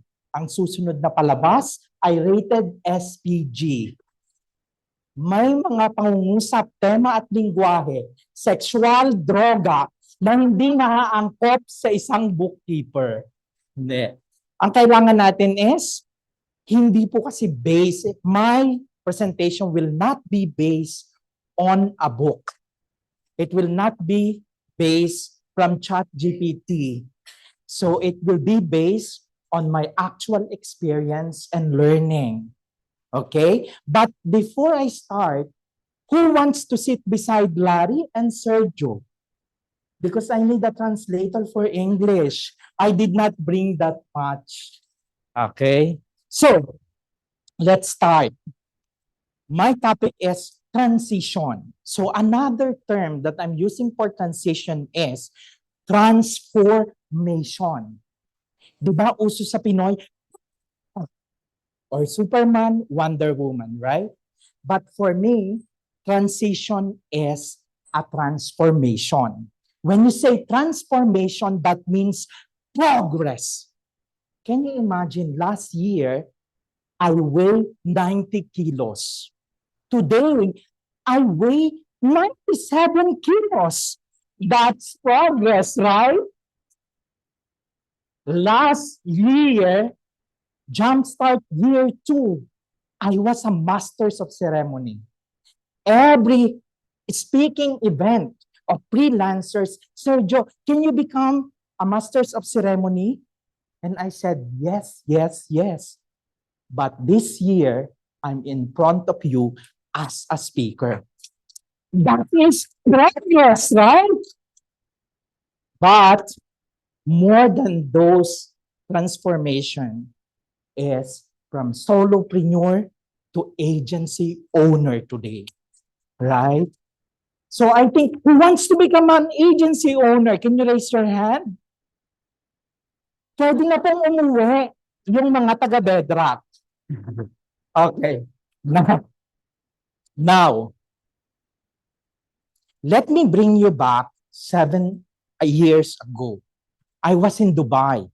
I worked as a corporate accountant, overseas Filipino worker. I worked 9-to-5 jobs. And you know what? It's very, very promising. I earn 6 figures. I provide for my family. Every weekend, we are on the beach. So we are on the beach every weekend. Okay? 5 minutes from the beach, I live. We go on the beach, we go on the park. But not just that. You know, my career is flourishing.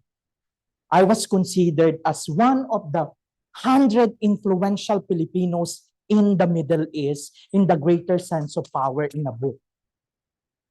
I was also chosen as one of the candidates in year 2005 as one of the most outstanding entrepreneur by the Filipino Times.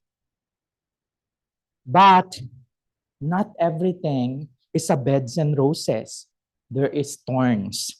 Mararanasan mo pala yan. You will experience it. So year 2002, Mamay, my father called Mamay, was diagnosed with a disease called Parkinson's. So I do some research. What is Parkinson's disease? It's a degenerative disease that will slow you down. You won't be able to remember everything. You will suffer from dementia. You will lose your eyesight. You will lose your balance. You will lose your voice. And what is the ending? You will die. You will meet your creator.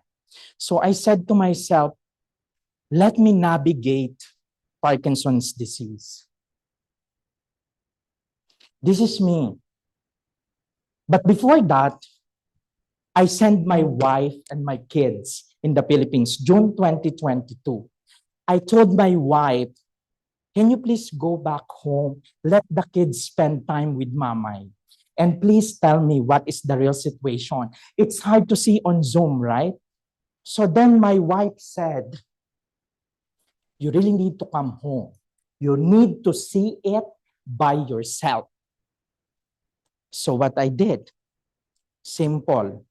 I booked a ticket and I told my work, I will go for a vacation, an emergency leave actually, for 2 weeks. And they said, okay. And then when I arrived in the Philippines,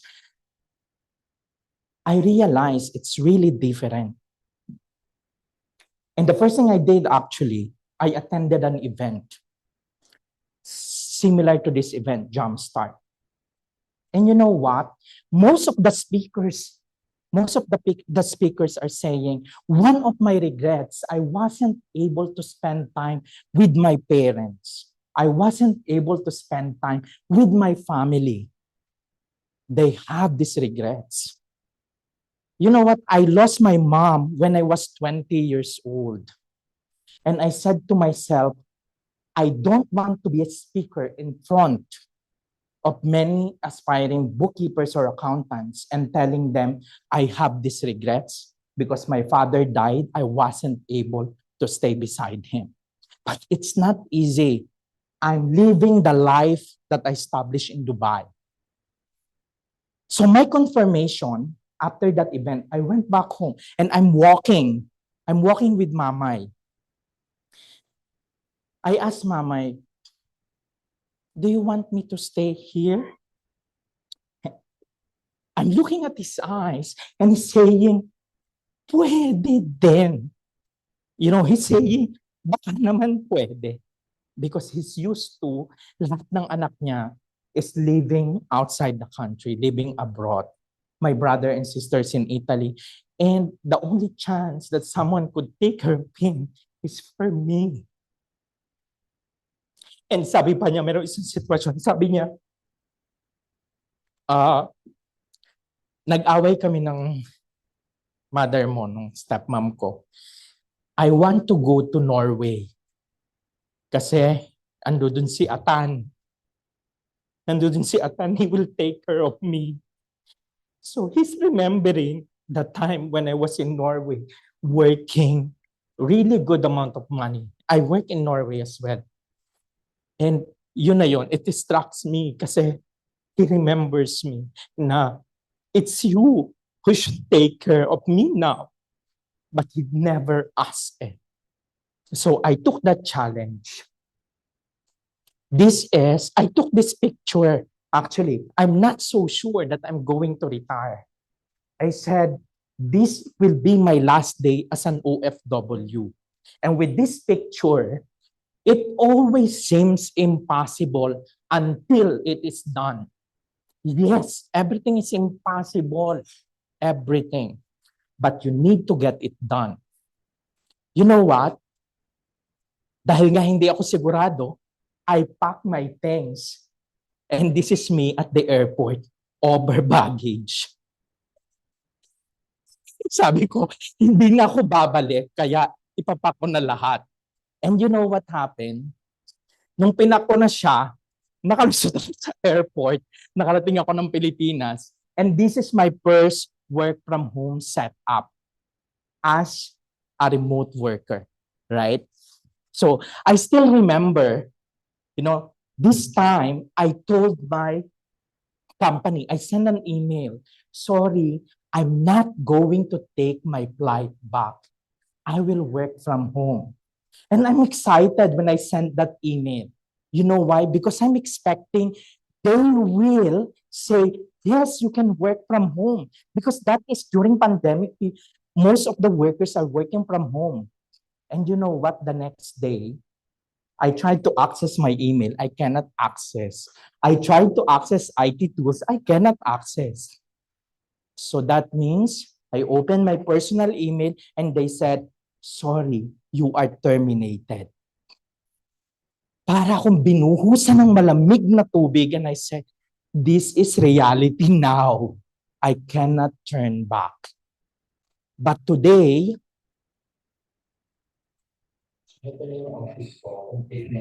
very iconic. Yung place is based from the logo yung cover. Ito na yung answers ko. Kung sino ang hanggang ko pwede. Ayan, hindi naman ko pwede ka mag-ayon. Pero since tag-vlog maluwang actually, this is I'm thinking from my brother. Nirenovate yung spending time ko. So, hindi ko nilisip ako. So, ito na yung set up na yung laptops nila. Okay. So, guys, nag-isita ko ako. Nandiyan si mama. Okay. So, tapos meron kami unlimited coffee. Dito yan. Tapos dito, yung mga food yan. Tapos may petty rush yun. Pwede yung tapos ito yung station. Okay. So, ayun yung kitchen. Bago yung apply ang tapos may sili ka ng yan. Meron kami tapos meron yung pahinga. Yung pahinga ito.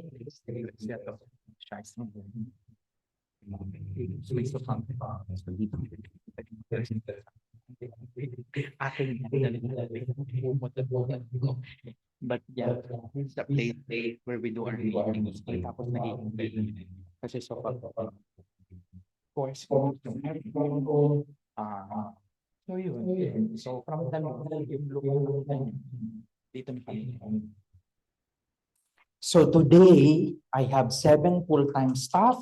I outsource social media, lead generation. I outsource website development. I outsource SEO. I'm not a 6-figure freelance agency owner, but a 7-figure. Sabi ko nga, sino ba ang nag-arrange ng day 2? Yung mauuna billionaire. Yung nagtatapos billionaire. Ako yung nasa gitna. To be a billionaire. Diba? But then, you know what? I'm thankful. Why? Because I was able to provide for the needs of my family. And not only for the needs of my family, those outsourced accountant that's working for me. I provide unlimited snacks. I provide unlimited coffee. I pay higher than the provincial rates. I paid for their transportation. We have an on-site chef. Can you imagine? I won't be able to do it, but God provide for me. Now, it's not all magic, right? So the question is how, right? How? That is what I want you to note, or a takeaway from this presentation is my company, right? OPAB. Can you shout OPAB? Ang hina. OPAB. OPAB. outsource prime accountants and bookkeepers, but there is some meaning behind. O for organize, P for plan, A for actions, B for believe. So this is one of the takeaway today. Organize, plan, actions, and believe. Now let's move on to organize. Actually, I documented it. I said to myself, target goal retirement December 15, 2022. Kasi I started freelancing June 15, 2022 to be exact. And I said to myself, this is the exact diary. I did not change. I just screenshot it. I said 3 premium clients, 4,000 dirhams, 12,000 dirhams monthly, around 150,000 pesos for my living expenses. I want to cover that so I would not have any issue for my wife and for my kids. And then I said 1 full-time remote work. Okay? The picture earlier, the work from home setup, that is my first day actually working with a full-time client in the US. And then I said to myself, only 8 hours a month for each client. So if you are having 10 clients, 20 clients, you need to check how many hours you are spending. O baka hindi ka na natutulog. Right? Kaya ka-guard ka na. So then, I think it was discussed yesterday by the speakers. They said, where to find them? You should know where is your market, right? And you need to be consistent for a specific platform. Mine is LinkedIn, Facebook groups, and Upwork. Since I need money, I work on Upwork. I continuously bid. And then what happened? I also post in LinkedIn. I also do everything. So from that goal, I plan. So I organize, now I plan. You know, I have also a scripture since Sunday. Buti na lang nasama ko to. Kasi lahat ng speaker, from Sir Mike to Sir Steve, my scripture. So eto rin para sa inyo. Ito lang yung scripture ko. Buti na lang. So ito yung favorite scripture ko.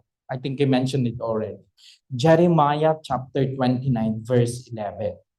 For I know the plans I have for you, declares the Lord. Plans to prosper you and not to harm you. Plans to give you hope and a future. Remember what I did? I document my plan. I organize my target. And you know what? What happened after creating those documents? I also optimize, right? I also optimize. This is my first optimized profile. I help Dubai startup entrepreneurs niche down. I niche down geographically Dubai startup entrepreneurs. That's it. And you know what? After planning, what will happen is, Sean, there will be actions that will happen. Discovery calls, after discovery calls, discovery calls, discovery calls. You know, in my first week of freelancing, I'm getting 1 discovery call a day. And with this discovery call, do you think how many I was able to close? Oh, sorry, I did not, how can I say? Hindi ko binilurd yung mga mukha nila. So you can see the reactions. Sa tingin nyo, how many I was able to close in my first month? Actually, first 2 weeks. 3, nice. Okay. Kasi 3 yung nakasmile. Okay. Dito sa list na to, 0. Kaya pinakita ko sa kanila yung mukha nila. Hindi ko na kasi wala akong na-close dyan. Wala akong sinay na NDA. So, walang conflicts of interest. Hindi nila ko hinar, kasi kating ko sila. I-translate. Okay. Now, until such time, I discovered my client avatar. I think Sir Larry mentioned client avatar, right? I be a client. So my ideal client is maganda. So pag pangit ka, filter out, strike, hindi ka napasok. Okay? What I mean by maganda is M, mayaman. Funded si client. Client is a startup but with money or with funds, right? A, attitude. It was discussed by Sir Larry yesterday. Actually, this presentation is a confirmation of what Sir Larry shared in his 10 points yesterday. I was amazed. I said, like, my God, what I did is what Sir Larry shared yesterday, honestly, without knowing what he's going to share. Ideal clients, attitude, core values. That means you match your values with your client, right? Kasi pag hindi match, what will happen? Termination of contracts. Right? Next, G, client is game with your plan. That means he or she trusts you. You cannot work without trust. Kung walang trust si client sa'yo, there is no point to continue working with them, right? A, approachable. If the client is not giving feedback, what is this transaction for? I cannot reconcile. Is this intercompany loans, intercompany transactions? And the response you will receive after 1 week. Oh my God, you won't get paid at the end of the month because your report is late as well. Anything that is delayed, is it coming from you or is it coming from the client? It should not come from you. N, never add tasks out of agreements. Don't work for something that was not agreed.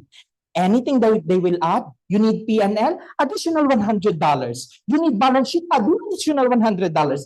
Additional credit card reconciliation, $200. Hanggang sa nakaabot ka na ng $3,000. Kasi it was not in the agreement. Don't work without a proper agreement. B, directions.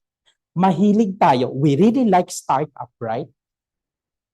But if the startup doesn't have directions, please, no need to onboard this client. Why? It will not grow. It will not grow and you will not get paid. Promise. A, yesterday it was mentioned flexibility. Strike it out, the word flexibility. Let's use independently. Diba? Mas mayaman ang dating. I work independent for this client. That means you have the right to work at your own time. It doesn't necessarily mean that you can work leniently. But with the word flexibility, what they are thinking is you can be lenient. But tell them, I work independently, I deliver results, right? So after I found my ideal client avatar, this is what happened. Close clients, close clients, close clients, close clients, close clients. Palakpak naman dyan. Now, question. Did you see the difference between the previous image from this one? Nakasimangot, malungkot. They are sad. Why? They have bigger problems. And that's where you come in. Bigger problems to solve. Bigger money premium. That's the main difference. Okay? So close those clients. Again, actions after actions. So what happened after 6 months? I was able to be top rated at Upwork. 100% job success. That means I deliver to the client. And as of today, my lowest rate is 4.7 star. Only one, the rest 5 star. Right? Before I retire, I created the summary of my clients. I look at how much for each this client I'm receiving. It's already 6 figures, but I'm not retiring yet. Right? When I retire and I got that full-time work, I said to myself, that is the right time. So then, after that, I started closing big clients, monthly $3,250. So the good thing, I just added in the word bookkeeping, data specialist. I added not outsource bookkeeper, outsource accountant, outsource financial controller. So you will see it from my website. Then Upwork, I'm receiving minimum $2,000 every 2 weeks. Right? So what is the next action for you to really build an agency? The next action, prepare your diary. So this is what I did. July, assets preparation, courses, community. I attended tax preparer too with Bedrock. August, I connect, discovery calls. September, I started closing and closing. October, retainers. Until I had those retainers at 6 figures, I said to myself, I'm ready. I retire. This is my ticket from Dubai. Now, also financial freedom plans. You need to have a financial plan. You know what? Looking at this, I said to myself, parang ang baba pala ng financial freedom plan ko during that time. Okay? But it's good. I calculated 3 months, 21,000 dirhams, 300,000 savings. Coverage for life, health insurance, 5 million. Stock market, pag-ibig, crypto, I put it as an investment. And then 300,000 monthly net income. I said to myself, and running my agency, when looking at it, looking back, 300,000 is a small amount pala when you find your place. But it's okay to make that step at small amount. This month, I want 50. Next month, I want 75. Next month, I want 100, 150, 200. Don't rush. And then I said to myself, brand new car. Yes, I bought a brand new car. Not alone. I paid in cash, 1.3 million. Not one, two. Not one, two. Okay? Then, the last part of OPAB is believe. Believe. You see the farm lot?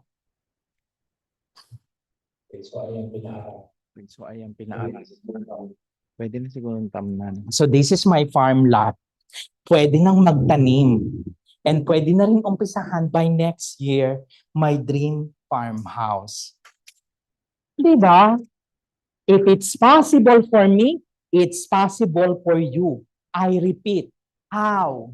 OPAB, organize, plan, actions, believe. Again, organize, plan, actions, believe. But lastly, this is the result. Right? So from solopreneur to agency owner. Ang sarap ng pakiramdam when you are able to provide, not just for you, but for your whole team. Lastly, Sir Larry discussed what is your KPI. You need to have your own KPI, key performance indicator. And my KPI is my family. Kahit gaano karaming pera, kahit bilyon-milyon pa yan, if you are not able to spend quality time with your family, if one day you are going to have that regrets, what's the use of being an agency owner? You know, every time that the teacher is asking my kids to make a drawing, you know, they always put down on this little paper, happy family. And I keep asking, we have this Monday family time. We go for coffee and I sit down with my wife and with my kids. And we keep asking, how do you see our family? What can you say about our family? And they keep saying, we are a happy family. We are living a simple life, but we are so blessed. God bless us. Lastly, Mamay, today, yes, He lose his left vision. Yes, he cannot talk properly. He's losing his voice. Yes, he cannot walk. I provide him 2 caregivers, one in the morning and one graveyard shift. He's coming to the end, and I don't know when. I don't know when. You know what? I got that courage 3 weeks ago when he's in his, proper mind. I sit down with him and I ask hard questions. I really ask hard questions. This I did not share with anyone, but today I want you to see how I'm preparing for it. Those questions are, Mamay, what will be the color of your casket? Silver. Where do you want to be buried? Batangas. What if you need to be resuscitated? No need. My brother and sister is not here. Are you going to wait for him in your funeral? And he said, yes. What about the money that you will left in the bank? It's for me, right? I said, yeah, take it. What about the caregivers? And he said, give them at least 1 month or 3 months salary without working. I'm having that hard conversations. And I asked him, do you still need anything? And you know what he said? Wala na. And I told Mamay, but I want you to be here 10 years. Additional 10 years kasi I want you to see how I'm building this agency. And I want you to be there with me. Pero, kasi yun, plan. And we don't know God's plan, right? So we stand on it. Kailangan tayong mag-stand. So what will be my next step? Scaling. Scaling. And God is good. You know why? Last April 30, 2024, I was asked by the president of chefs in New York, and they're asking to resell OPAB services, the outsourced accountant. And they need 25 bookkeepers. And we are going to undergo a 1-month trial. And hopefully it will happen kasi I know it can give jobs to many. So if you want to join, you can go also to my group, Outsourced Prime Accountants. I don't have a plan actually at the very beginning to create a community. But based from the speakers, it's good to create your community as well. And today, it's around 9,000 members. So not bad. There's a form there. You can go and try to apply. It's a hiring process too. Okay? So that's it. But again, let me remind you, for I know the plans I have for you, declares the Lord. Plans to prosper you and not to harm you. Plans to give you hope and a future. Thank you so much. Thank you so much, Joe, for guys, inspiring and empowering talk about how to transition from being a solopreneur into agency owners. Right now, we're going to have on for 10 minutes Q&A. So I believe that you have some questions to our speakers today. So please address your questions. Anyone from this part? Yes, we have one. I can raise your hands that I can hold there.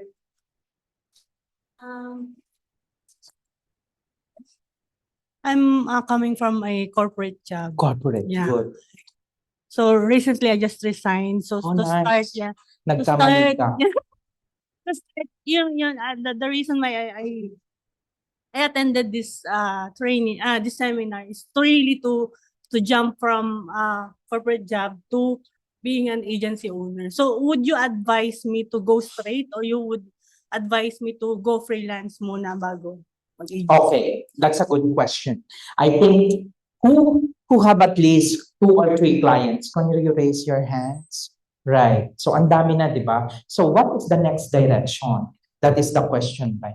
See, if you are coming from corporate and you already have 1 or 2 clients, My suggestion is don't jump as an agency owner. Why? That will hit you. You will get burned out. You know what I did? I burned out. I fired my staff for on the spot. I changed many things already. This is not my original stuff. Now, what you need to do is create an SOP, standard operating procedure for each client. Then once you know already that client approach, you already know what is the routine of that client, then hire someone. If you already have 3, then pass that one client, outsource it with the right SOP. Okay? So then, again, you can onboard another one. You are the first. You are the frontliner here. Create an SOP, then outsource again, pass to someone. That is the process that I'm doing right now. At the very beginning, you know what I did? By myself, 19 clients. 19 clients, and I got burned out. That is where I started onboarding staff. Okay? But there is also another problem with the hiring, but that's for another day. Okay? So transition is slowly, that is okay. Thank you, Sergio. Yeah, you sort of like answered the question I'm going to ask, but it almost seemed like, okay, that was too easy for you. What were some of the biggest problems that you faced and how did you overcome them? Right. Okay. That's really good question. Obstacle, right? First is, at the very beginning, time management, right? You onboard 2, 3 clients and they are all full-time. How will you manage it? You have only 24 hours a day. So how many hours would you sleep? 3, 4? Then your health will suffer. Your mind would not really work properly. And what will happen? You will keep losing clients after clients after clients. So the first step is analyze, do time audit, check where is your time going. Always remember, every time that you spend your time outside or for something that is not productive, that is time taken away from you that you can spend for your family, right? That is a time spent wasted and it's equivalent of money, right? So do time audit, that is one obstacle. Second is hiring. I really have hiring problem. You know what? There is one recommended by a family. I onboarded and then it didn't work well. The next day he did not come. I hired another one and again, the next day they did not come. I lose client. I even paid in advance an outsourced accountant and I did not get the money back. The client dropped us. So hiring is very important.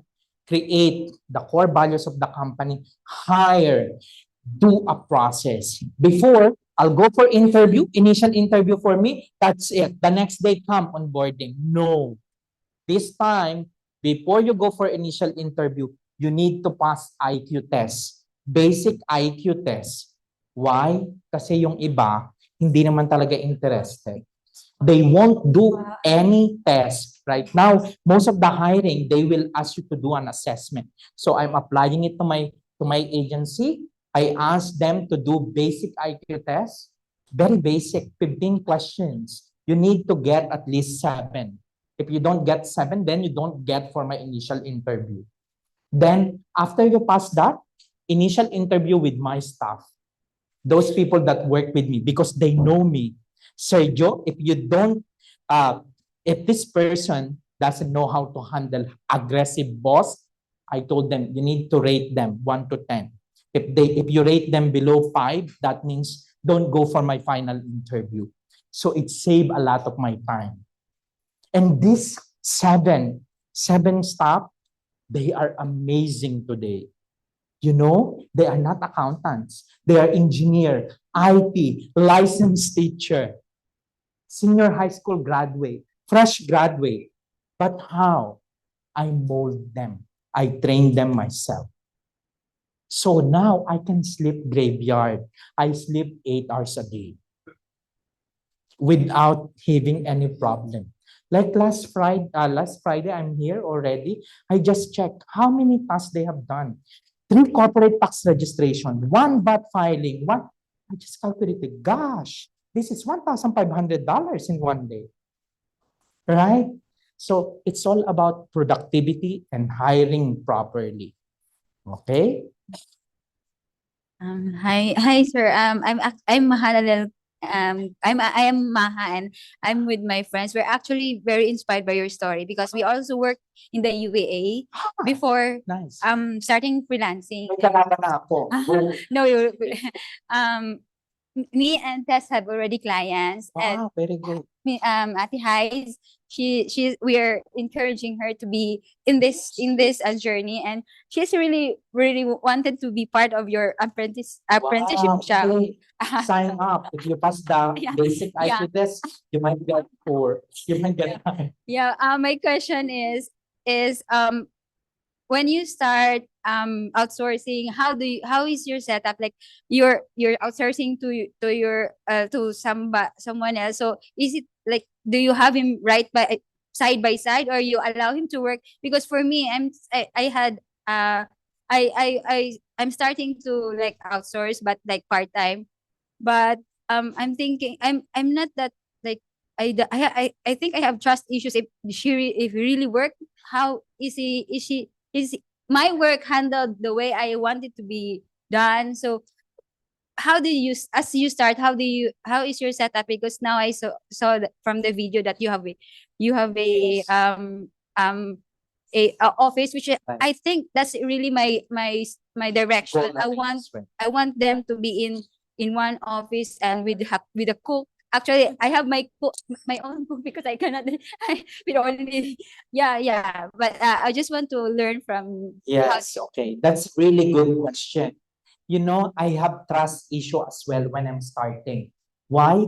First, my first hire as an intern, she's really doing well. Doing well, doing well. And then one big client came and I passed her the job. And she started saying, Sir Joe, I'm busy, until that job was not completed.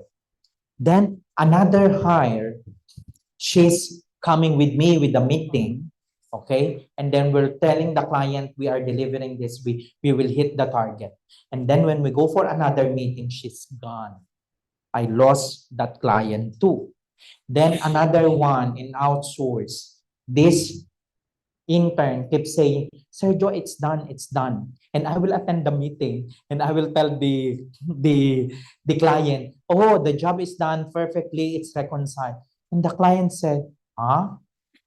Nothing have changed in the system. So I was fired as well. The contract ended.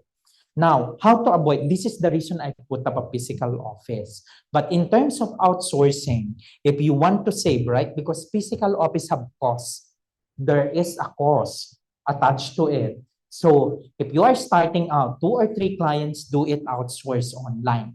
However, you need to master the client first. What does it mean? Kahit pikit ka, even you close your eyes, you sleep, you know what is the transactions. So when you check, what is the ending bank balance? What are those assets that was depreciated? So I memorize it. I'll memorize first the client. There are 2 softwares that you can use to record. If the outsource accountant is visual, then record it through Loom or through Zoom. If your outsource accountant is non-visual, there is graphics, Tango, right? And then if not, do as well a written SOP. I was able to, but that will be another session. So you can pass the task to the outsource accountant. It's like you doing the job at the very beginning. I even started, this one of my staff is a licensed teacher. So she really doesn't know how to, the one that unreconciled everything. I always sitting down with her. She's the one, really, I'm sitting down every week. And I'm telling her, this is the way to do it, this is the way to do it. And she's getting better at it. So before you pass the job, master it first so that when you go for a client meeting, you know 100% that the job was done correctly. Okay? All right, and one more question, and we will end our Q&A session. So, Mr. Jan, thank you for the inputs. And I would like the word that strike me was the SOP. Once, if you will outsource that to an accountant. So, for meaning to say, you have to identify all the tasks. Yes. Tasks that the outsource will Will do do for for that you. client, particular Correct. client, because not all clients have the same task Yes. according to the registration. Correct. So actually, I experienced that when actually I don't have the SOP. I did not done the SOP. So I have also undergone something na yung expectation was not. So thank you very much for that input. So although that past is nandito na, I have to Right. write it, and True. it will be notarized or NDA or what in Yes. terms. To protect yourself as well. This is one thing. To protect yourself from that outsourced accountant that she will take the client or they will do the same job with that client years from now, sign an NDA and then a conflict of interest. So they are locked with you, put it 2 years, let them sign. So they cannot take the client or they cannot go with the same industry. If that's what you feel, if you don't feel like you feel like I'm gonna lose trust with this staff, let him sign. So that is a sign as well that she or he is committed doing bookkeeping, because some is just there because they want to learn from you. Experience. Many accountants are approaching me. Can I intern with you? Even friends, family. I said, yes, you can. Answer the 15 questions IQ test. Have an initial interview and you'll pass on me at the final one. So I will be able to know if you are really serious or you just want to see my process. Sir Jan, do we need to inform the client, our client, na i-outsource natin yon? That's good question. That depends. Okay? That depends on how you presented yourself during discovery calls. Meaning, if you presented yourself that you have a team that is going to work with you, that means yes. You present yourself as an agency owner, you will tell them, I have a staff going to do the bookkeeping, but I will be the main person responsible. Ikaw pa rin, you are the one will communicate and attend the meeting with the client, not the staff. Okay? sir. If it's a startup, most of startup, if you are in Upwork or LJ, that means you don't present yourself as an agency owner. You present yourself that you're gonna do it by yourself. Okay? You do it later. Once the company grew, there is one company that I'm handling right now and they are growing. And I'm ready to tell them, I have a staff working for me. Okay. Okay, thank you, sir. Welcome. All right, can we give a warm round of applause once again to Sir Joe? Thank you for sharing your knowledge to us, Sir Joe. And yes, you may take your seat now. Thank you. Okay, so yes, let's all remember for us to transition from being a solopreneur into an agency owner. Let's remember OPAP. So organize, plan, take action, and believe. Okay.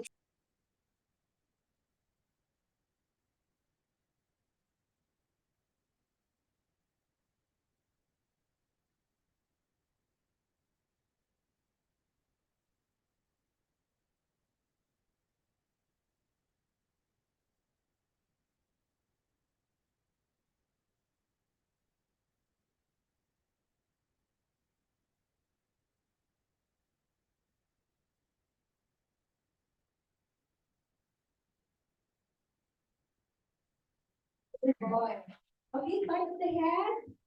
Okay.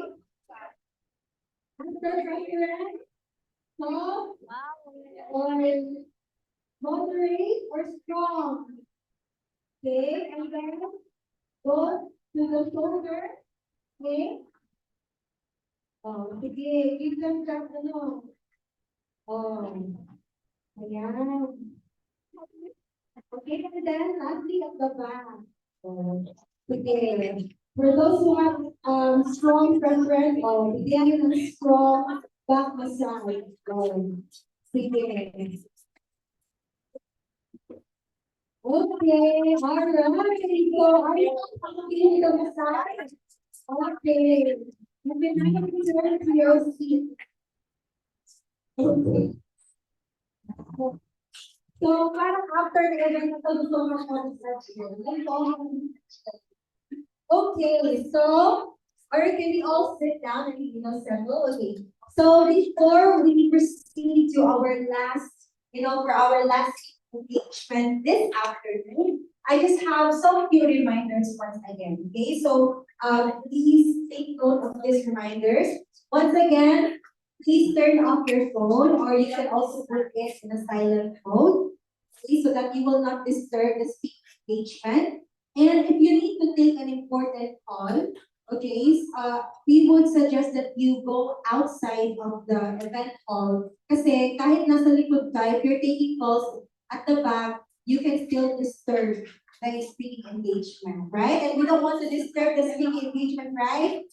Okay, so just step out of the event hall if you need to take an important call. But as much as you can, just stay engaged in the speaking engagement. And then secondly is, sino dito gusto mo talagang makausap yung katabi mo about the speaking engagement? Yung pag nag-usap si speaker dito, parang, uy, totoo, makarelate ako, di ba? We have that urge, you're right? We have that, we want to talk to our seatmate. But guys, please understand that even though you're talking about the topic that is discussed in front of you, you will still come up as starting the speaking engagement, okay? So what I suggest is you take down whatever you've learned, and then you can talk it out to you can, share it to your colleague or your seatmate right after. Okay, can you say it to me right after? Okay? Not during the speaking engagement. Kasi, you can distract the person speaking in front of you, right? So we want to give our full attention. Okay? Can you say be full attention? Okay? Sabihin mo yung katabi mo, mamaya na tayo mag-stop. Okay? And would you give me the permission to tap you if you're not? Just if you forget, okay? So that we can have a continuous and smooth talk, especially that we are about to end this, okay? So, agree ba tayo lahat dyan?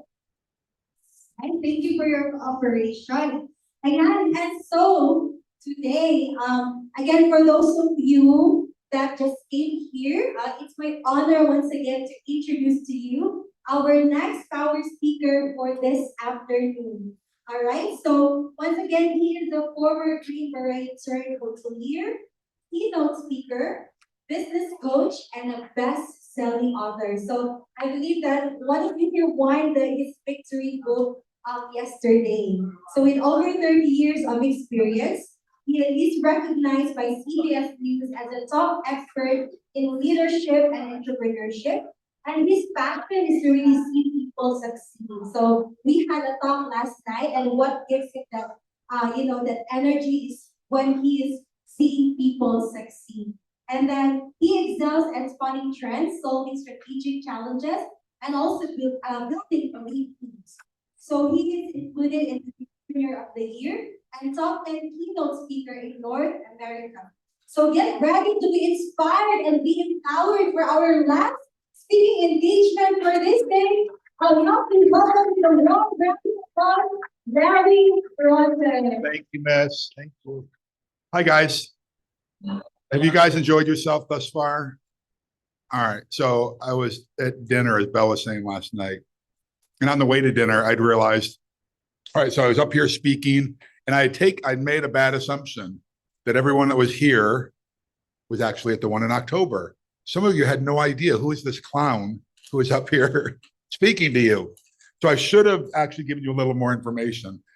But I'm going to tell you, sometimes when we come to these events, the best part of the event isn't the programmed part.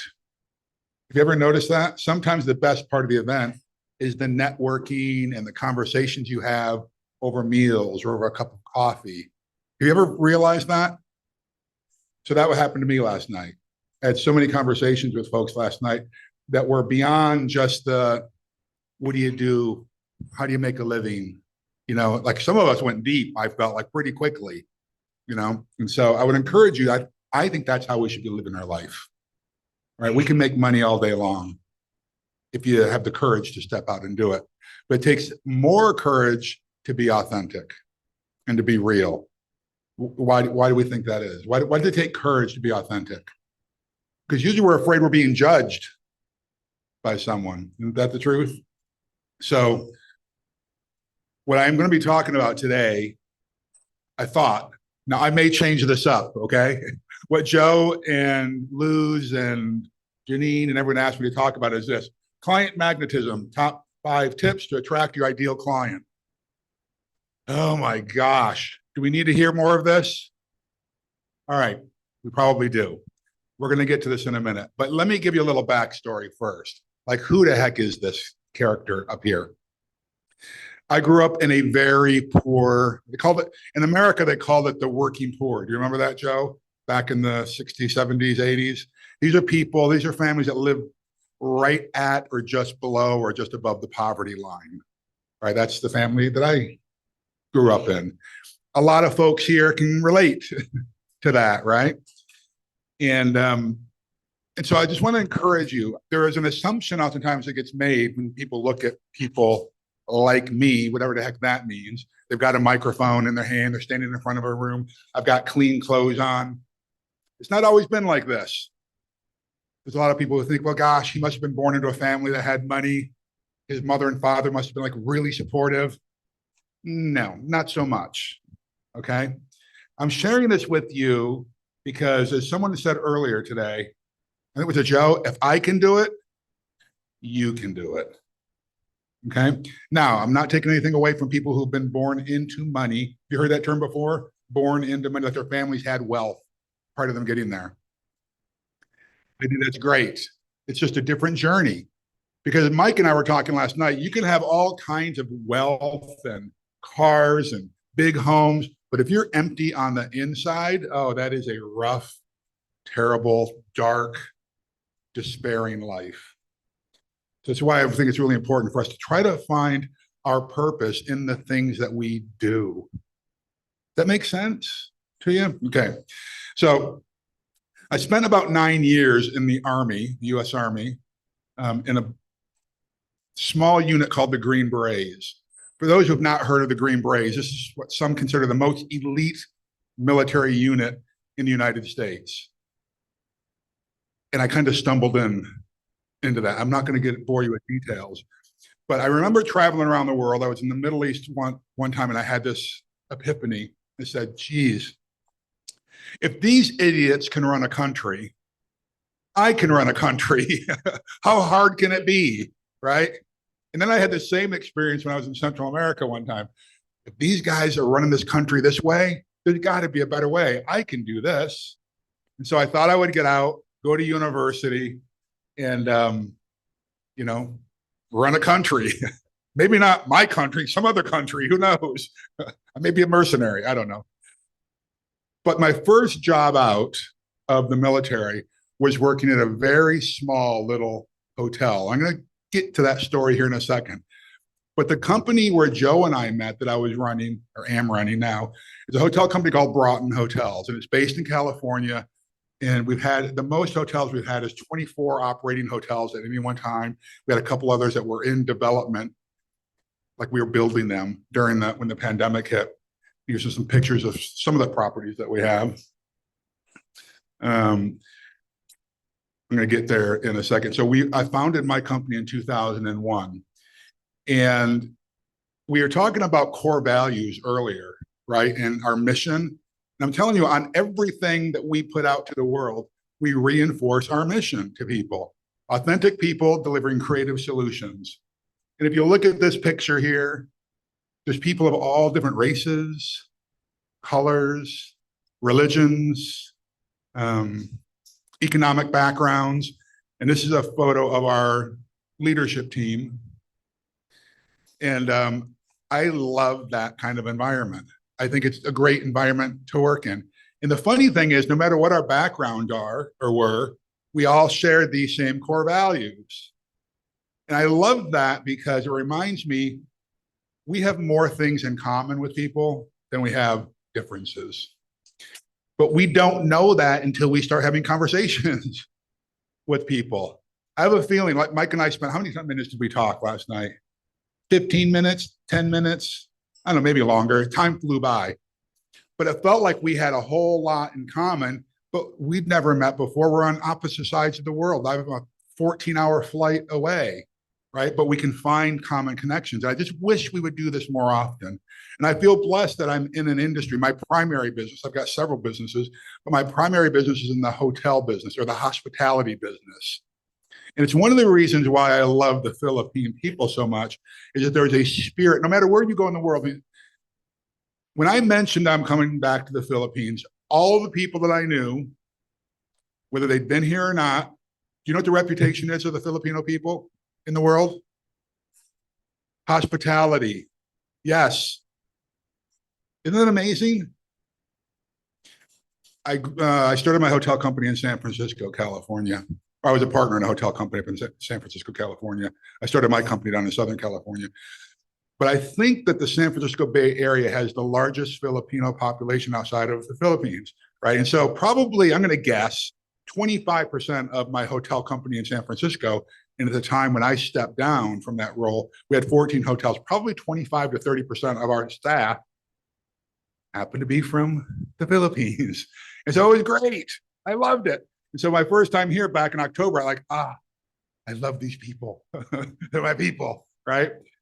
And so I feel rather blessed in that our company's been recognized by more awards and presentations than I can count. It's a lot. Now this one, Joe yesterday said, hey, one of the companies I admire the most is my hotel company. And one of the reasons he said that we're client-centric. That we really try to serve and offer lots of value to our clients. I mean, just on that, I mean, there are dozens, because some of these awards we received over and over and over again, where our clients are saying, we love these guys. How awesome would that be if you had a slide like this on your website or in your presentation that said, hey, here are all the people who are saying, we love Bedrock, or we love, fill in the name of anyone who was up here yesterday, giving your pitch, not your pitch, but talking about the core values of your organization. Wouldn't that be awesome, right? And Bell had alluded to a couple of these awards that we had received. One of them, Ernst & Young's Entrepreneur of the Year is probably the most prestigious award, entrepreneurial award in the United States. We received awards for being fastest growing companies and all that kind of stuff. But the one that I'm really most proud of is there's an organization called the Passkeys Foundation. And our organization was named the National Business Leader of Integrity Award. Now think about that. If you get a national award for integrity, and then I start lying to my team members, or I start cheating clients, do you think that might hit front page news on the business journals? Yeah. And so it holds me kind of accountable as well, right? And so I love that award.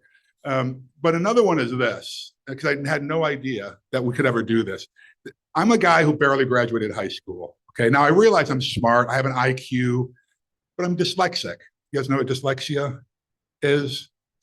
A lot of folks have dyslexia. You know, I don't know how it is here in the Philippines, but in the United States, they estimate 1 in 4 Americans have some form of dyslexia, a learning disability. I didn't realize that until I became an adult, right? I just always thought I was dumb, you know, but as it turns out, I'm not so dumb. But then I get into the hotel industry, and one of the awards that we received was, have you heard of the Zagat Guide? It's a guide that reviews hotels and restaurants around the world. So one of our hotels was named the 8th best luxury hotel in the United States. Now, this is a guy, I didn't go to school for hotels and hospitality. I went to school for political science, right? But the core values that I had, I really tried to instill in all of our properties and all of our people, right? I'm just sharing this stuff with you. Maybe there's a nugget in my story that resonates with you. You know, like Joe said earlier, Sir Joe, who is sitting here, if I can do it, you can do it. And I'm sharing this stuff not to brag. I promise you, Joe and I have known each other for a long time. This Joe, I don't talk about this stuff with my friends. I share this stuff with you to offer a little bit of credibility and to see what is possible. Because there's a couple of things that I remind myself every single day. Usually I walk around with my Special Forces Challenge coin in my pocket. And it reminds me of my heritage. Where did I come from? Every time I talk about this, I get emotional. Who are the men, who are the brothers who laid down their lives for my country, who did it before me, with me, and after me? That's my heritage. That's where I came from. And so everything I do, I honor them. Obviously, I honor God too. But I remember those folks. They're willing to die for a way of life, right? The other thing I carry around is a small pewter globe. And that reminds me of the legacy that I want to leave to the world, right? I want to help the world through entrepreneurship and leadership. So I'd ask you, what do you have in your pocket that reminds you of where you came from and what your mission on earth is supposed to be? Have you ever thought about that? What if I walk out of here and I get hit by a bus? Like, I don't have any identification on me right now. It's in my briefcase. Okay? If I get hit by a bus out here in this crazy traffic here, and I go down and they go to the hospital and they're going through my pockets, what is it going to tell the world about who I am? I've got my rosary here. I've got my Special Forces Challenge coin. I got my pewter globe. They can make an assumption about who I am by what I carry. Does that make sense? So every time I put my hand in my pocket, it's a reminder. Do you have anything like that? Because don't you oftentimes find that you're in an ethical dilemma and you got the angel on one side and the devil on the other side? Who are you really? And there's a little bit of a test, right? Just throwing it out there. And so what we try to do, again, we're reminding the world, reminding ourselves what it is that we do. Well, we say that we soar, that sales, operations, accounting, and revenue optimization for the hospitality industry. This is the little no-tell motel that I started working at when I got out of the military. Okay, you know what a no-tell motel is? Have you ever heard of that? No, you guys are so innocent. A no-tell motel is a place that people go and they pay by the hour. Ah, some of you are getting it now. This was in a very bad part of San Francisco. It was called the Tenderloin. Okay, and my job, I was much bigger and more muscular and intimidating back then. And so they hired me to come in at 11 o'clock at night and to get off at 7 o'clock in the morning. My job was as a night auditor. I was basically a bookkeeper. I was closing out the books at night. I had no training at it, but I was big and intimidating because my job was to keep the peace among the drug dealers and the pimps and the prostitutes that were there, who happened to be my coworkers, okay? And I'm not going to go into any more detail than that, but I'm not lying, okay? It was really that kind of crazy. But after I was there for a while, an investment group came in to buy this place, and they saw that it was this really worn down, tired property, and they thought, well, if we buy this and invest some money into it, we can actually turn it into something very cool.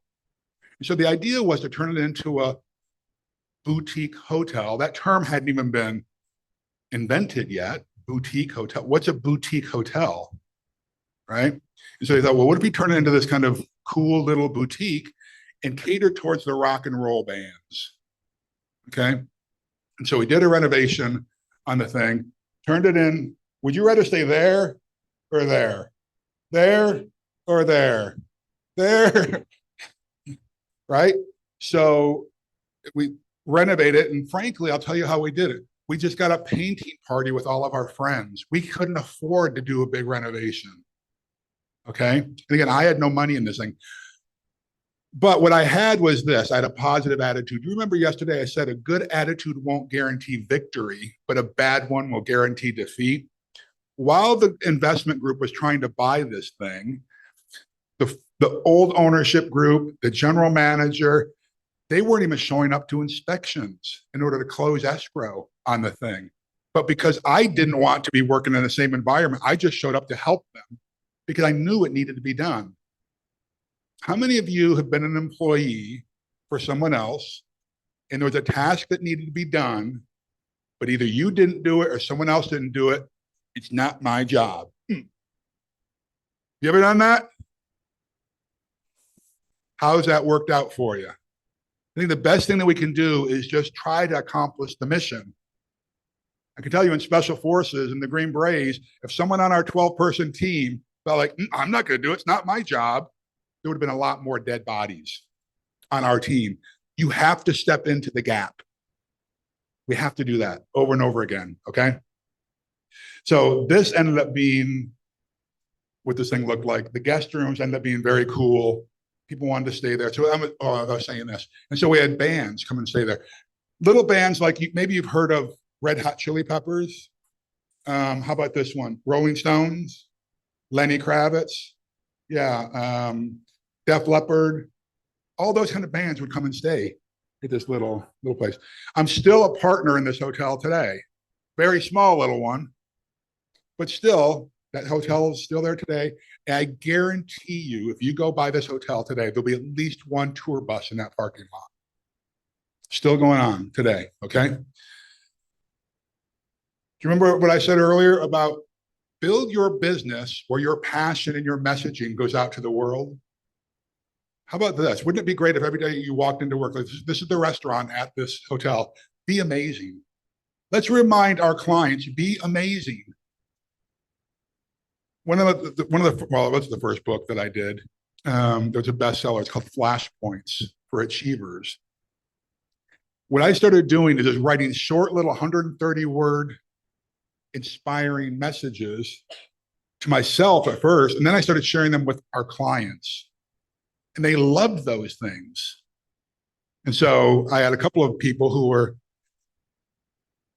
high up, like further down the entrepreneurial path than I was or am. And they said, you should put these into a book. And so I just took a bunch of them and I put them into a book.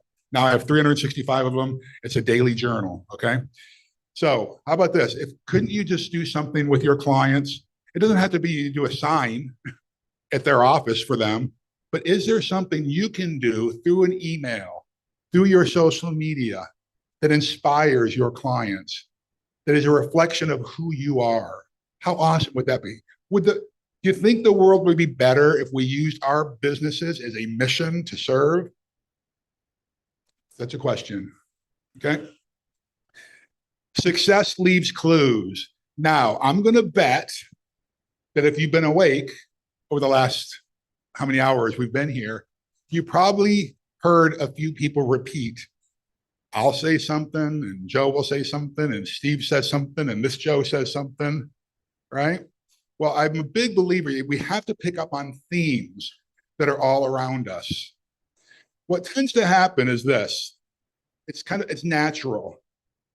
If I say something and then Joe says something or vice versa, we say, ugh, I already know that. I've already heard that before. Have you ever read a book more than once? Is there a book out there that you've read 2, 3, 4, 5 times? No, none of you? Yeah, I thought so. So what happens? Each time you read that book, don't you get something new from it?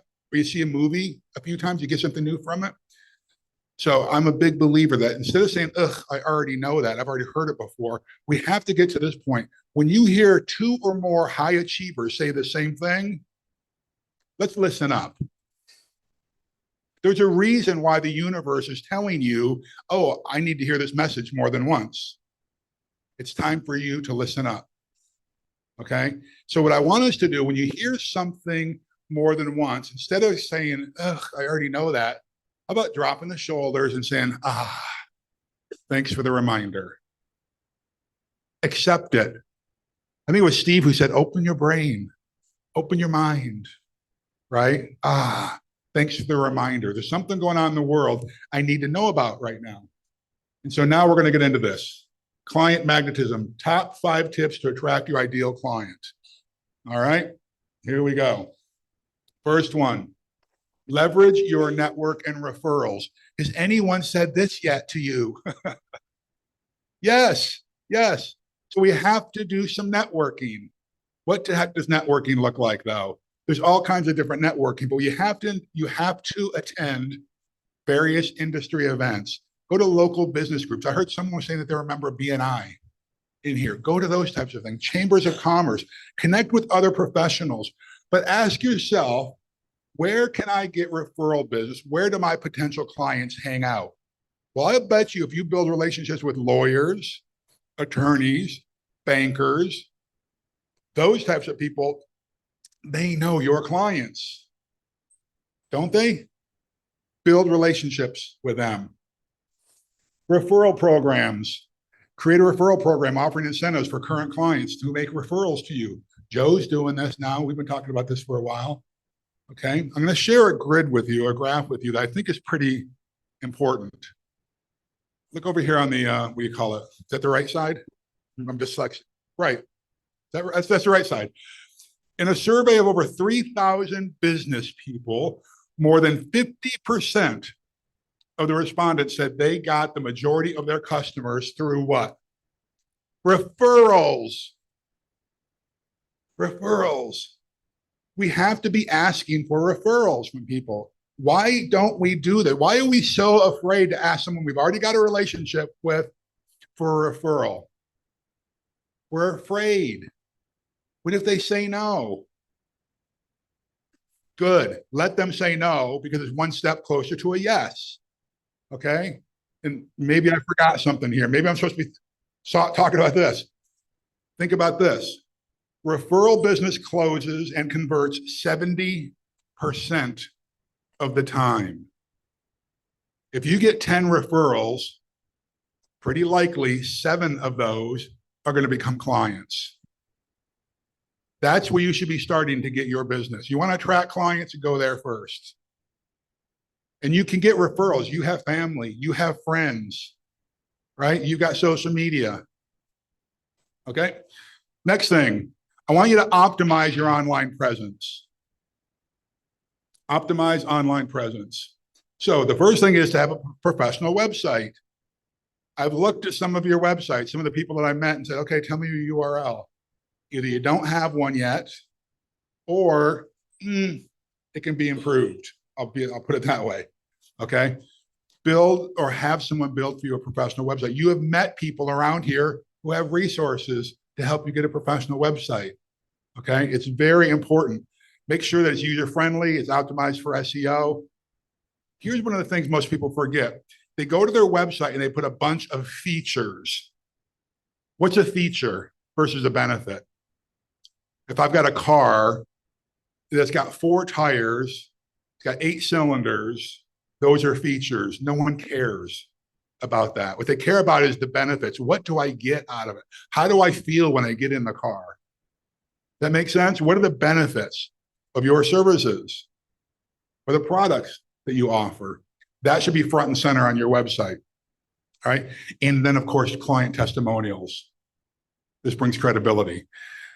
The next thing is content marketing. I'm not going to go over this very quickly, but you should be regularly publishing valuable content like blog posts and articles and what do you call them? White page, not white pages. White papers, sorry. And so content marketing, you can take a picture of this. I've already gone, I think I'm getting close to my time already. So we're going to just take a picture of it if you want. You guys understand content marketing. Talk to people like this expert out here. All right, here we go. Oh, now we got audio. Okay. Targeted advertising is really important. Okay. What do I mean by that? Do Google ads and social media ads. Okay. It's really so important. It's so much easier today than it was 5 years ago, 3 years ago, 2 years ago. All right. Now, I would recommend focus on LinkedIn and Facebook first. That's what I would recommend. And I would recommend that you just pick a couple of platforms and become experts on them. Like I said yesterday, I mean, there's so many social media platforms out there. If you were trying to do a post on 15 different social media platforms, it's difficult. All right, I would niche it down, okay? Another thing is this, do local SEO. This is really important for you, okay? Optimize your practice for local searches by claiming and updating your Google My Business listings, okay? Next thing is this, and Joe has been doing this, and I think this is one of the things, Joe, how you were able to build your community so quickly. Let's offer free workshops and webinars. Okay, this will position you as an expert. Whoops, sorry. Do educational sessions, free workshops, webinars, lunch and learns. Have you heard of do you know what a lunch and learn is? You go into an organization who's got a lot of employees, you talk to their HR department and say, hey, here's the service that I provide. I want to give you a free service for your team members, for your employees.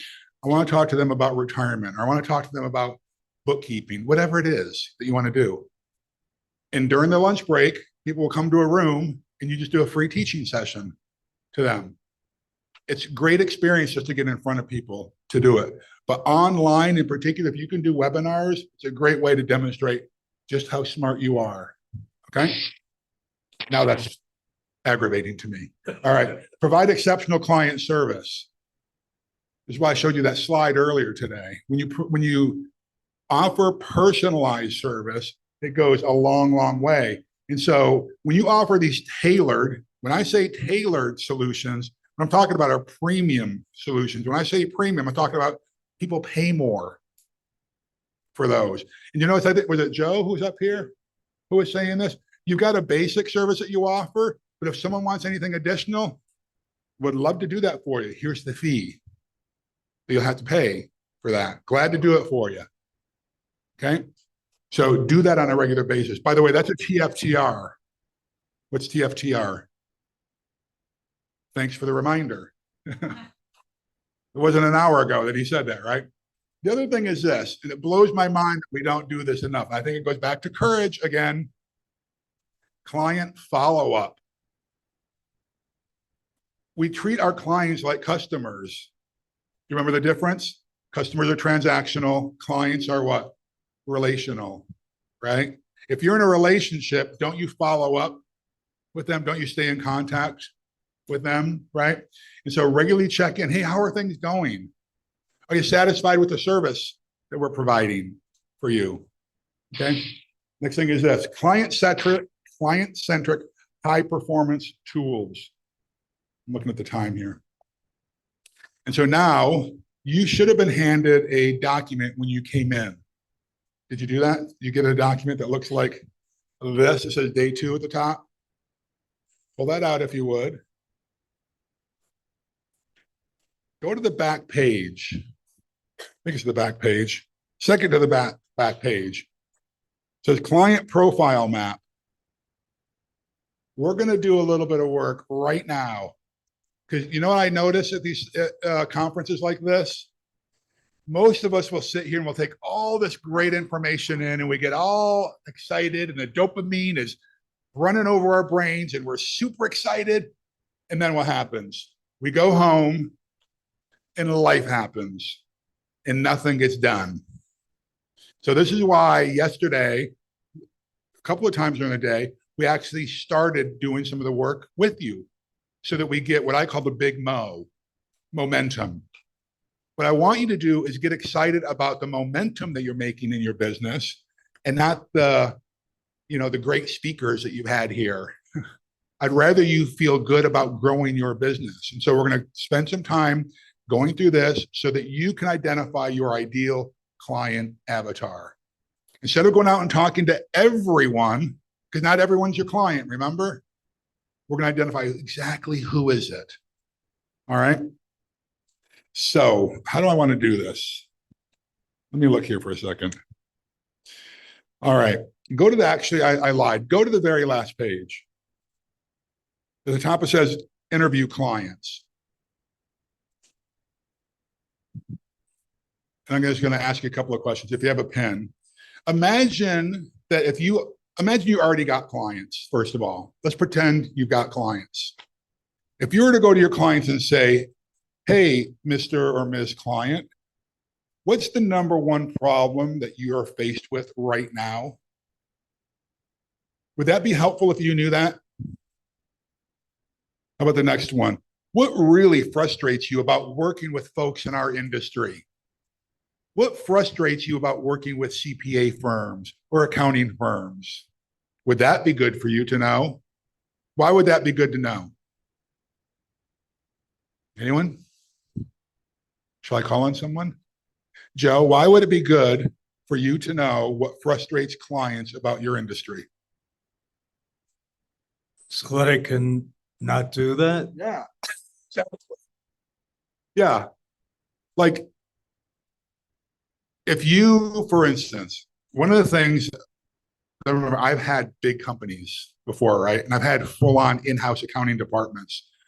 And oftentimes what I would joke around with is our accounting people are really good in that back room, not dealing with clients. They're not client facing because some of them are dour and pessimistic and grumpy. Not you guys, of course. You guys have a hospitable spirit about you. Talk about Americans. Americans are jerks, okay?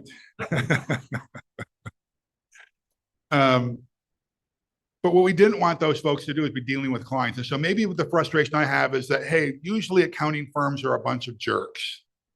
Don't be a jerk. Now you know. They have told you. Okay? Next one. What's the biggest emotional fear in making this purchase? Now, this thing is not just for you guys. Or hiring us. What's your biggest fear? What might be a big fear, Joe, that a potential client would have from hiring you?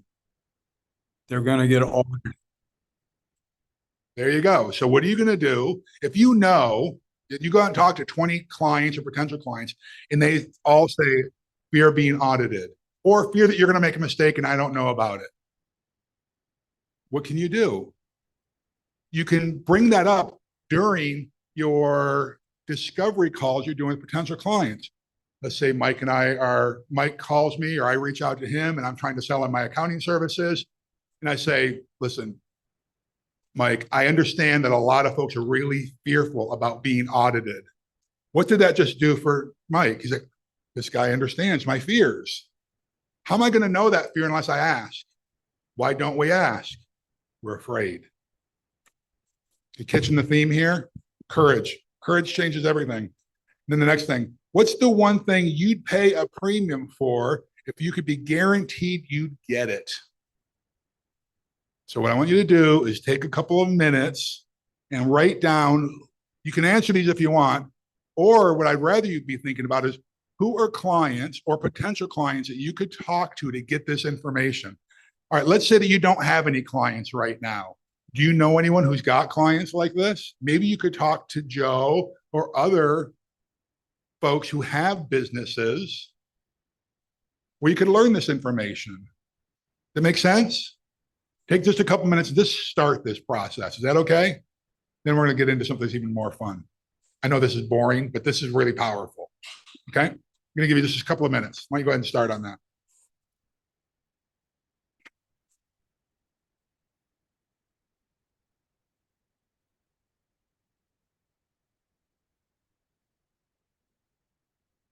By the way, this stuff should be part of your business plan, like the big one that goes on the on your shelf, right? Don't run away because I'm going to bring you back here in a minute. And so they run away.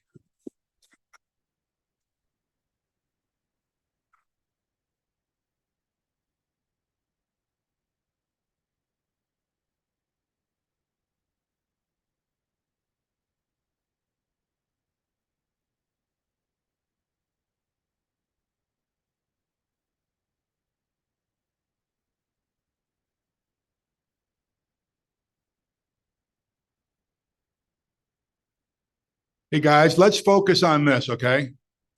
Let's focus on this stuff. Listen, I don't like being a teacher like this, but it hurts my heart. I'm going to be honest with you. when Sir Joe was up here, you know how much time Sir Joe took out of his life to come here? He could be building his business. He volunteered to come here to serve you guys, us. I mean, I was like writing notes vigorously back there, and we're not paying attention to him. You know what I mean? That hurts my heart when I see that. We're all better than that. Some people are like really engaged, and then when we're chattering, and I'm not picking on anyone in particular, but when we're chattering, we're kind of disrupting other people who want to be here. That makes sense? And I'm sorry, I don't like being that type of person that I have to call grown-ups out, but switch roles. Imagine if you were up here and Sir Joe was here, or Steve. You know how big Steve's company is? And he agreed to come here for you or us. And if I were sitting back there and I was on the phone or doing what else, you know what I mean? It's just not a reflection on our Jumpstart community. Okay. So I hope you just take this not as like me scolding, but take it in the spirit in which it's meant. We can be better. Okay. Because word does travel. Does that make sense? Okay. I hope you don't hate me for that, but it's got to be said. What's that? Thank you, Bill. All right, so let's go. At least we started this thing, right? Turn to the page right before that, client profile map. This is going to really help us identify, before we do the ideal client avatar, which we really have to do so that we don't waste our time. We're just going to ask ourselves a few questions like the existing client demographics. Now, again, if you don't have current clients, you don't have existing clients, imagine who could they be? Okay, because I know some of you have got a couple of clients. Some of you don't have any clients. Some of you have a whole boatload of clients, right? Imagine who they could be. You could even be doing this if you're an employee of someone else. You could do this. Think about your current clients and say, hey, employer, I was at this conference, and this might help us out a little bit to identify who our ideal clients are. But ask yourself this, who are they? What's the age, race, gender, creed, education, occupation, income level? You're not going to know zip code probably, or postal code. Marital status, children. What do they read, listen to, and drive? And this is you just start writing. When we get to the ideal client avatar, one of the ways that in my hotel company, we were able to, do you know what market share is? Have you heard of market share before? It's a percentage of what kind of impact you make in a specific market. Okay, so for instance, if it's me and 5 of my competitors, and we all have the same exact performance, my market penetration is going to be what? 100%. Okay, that's if we're all performing the same. If I have an 80% market penetration, what does that mean? That means that my competition is beating me by 20%, right? If I have 120% market performance or market penetration, what does that mean? I'm beating the competition by 20%. Does that make sense? This is where like KPIs come in. Well, when you start asking yourself these types of questions, you can get superior market penetration. In my hotel company, when we started doing this, we got so specific on our ideal client avatars, we gave them names. We had a male ideal client avatar, and we had a female ideal client avatar. And so let's say it's Sharon and Bob for this particular hotel. If we did a new marketing initiative, if we changed the design or the decor of it, we would ask these questions over and over again. What name? I don't even know what names I said. How would Sharon and Bob feel about this? Does that resonate with Sharon and Bob? We knew, everyone on the team knew so closely what Sharon and Bob looked like. It's as if you two are sitting in the room, Sharon and Bob. That's not Sharon and Bob, by the way. Okay, that makes sense to you? We have to get specific on your ideal client avatar. By answering these questions will help you. The next one is this: existing client psychographics. Right? We're not talking about demographics anymore. We're talking about psychographics. How do we view ourselves, right, or themselves? What are their hopes, their fears, their doubts, their worries? Wouldn't that be great if we knew all this stuff?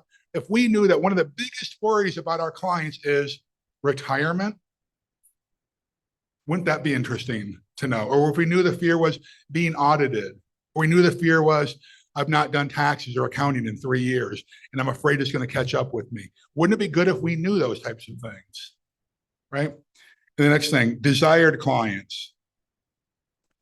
What's the return on investment or return of equity? Client type, greatest needs, most money, easiest to reach. So what type of clients? What are the easiest ones to reach? Somebody, I think, Joe, you mentioned earlier today, affinity groups. Those are one of the easiest ones to reach. Family and friends asking for referrals and then going to your affinity groups.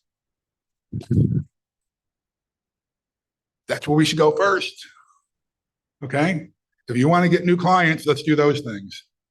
And then who are the right clients? Okay? So I'm just going to kind of leave that with you. If you want to start working on that, that's great.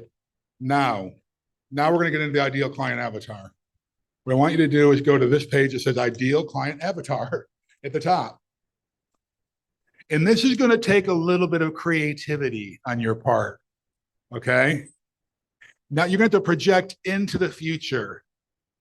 Do you remember, was it yesterday? I think I was talking to you about this. What are some of the traits of an ideal client? You guys remember any? What's that? Your values are aligned. That's a good one. What else? What? So Joe said they pay, but not only do they pay, but they do what? They pay joyfully and they pay on time. Wouldn't that be awesome? What else? What else? What's another trait of an ideal client? They make referrals, right? What was another one? They were, open to feedback. What was another one? They respected your time and expertise, right? So think about that as we're going through this today. All right. And so ideal client. Funny thing is in the United States, and again, I did this for the hotel company, 60%, I think it's more like 63% of all buying decisions in the United States are made by women. Oh, interesting, right? Right? And it's even higher than that for travel, right? Like leisure travel in particular. So we need to ask ourselves, so just come up with a name for who your ideal client avatar is. Who is it, right? And is it a male or is it a female? If you're doing, let's say that you're a fitness professional and you only train men and you don't train women, then guess what? It's probably going to be, whatever the common name is, it's going to be Frank. He's a male, not a woman.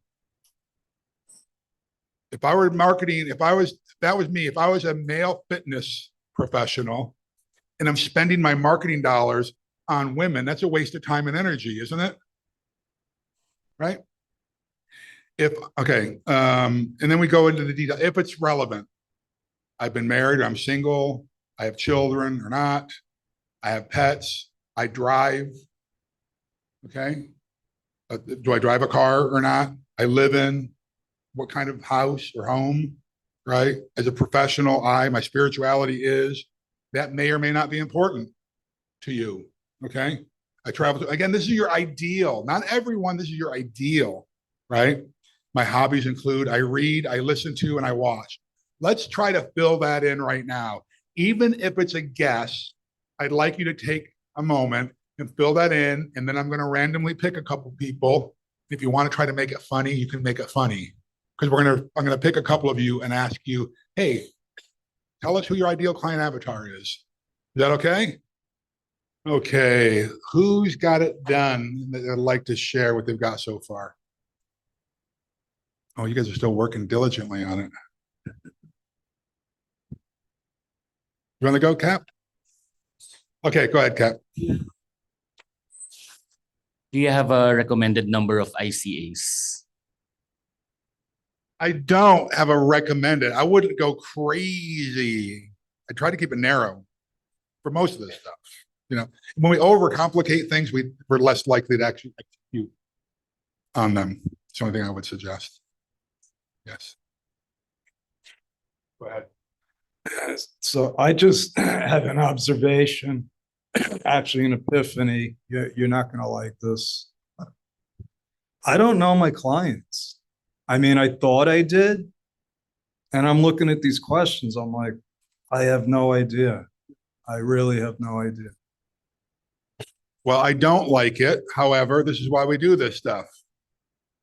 This is why I was talking earlier about reaching out to your clients, doing follow-ups with them. But I can tell you, it's not the first time we've talked about this. We have mentioned this before, reaching out to your clients and having conversations.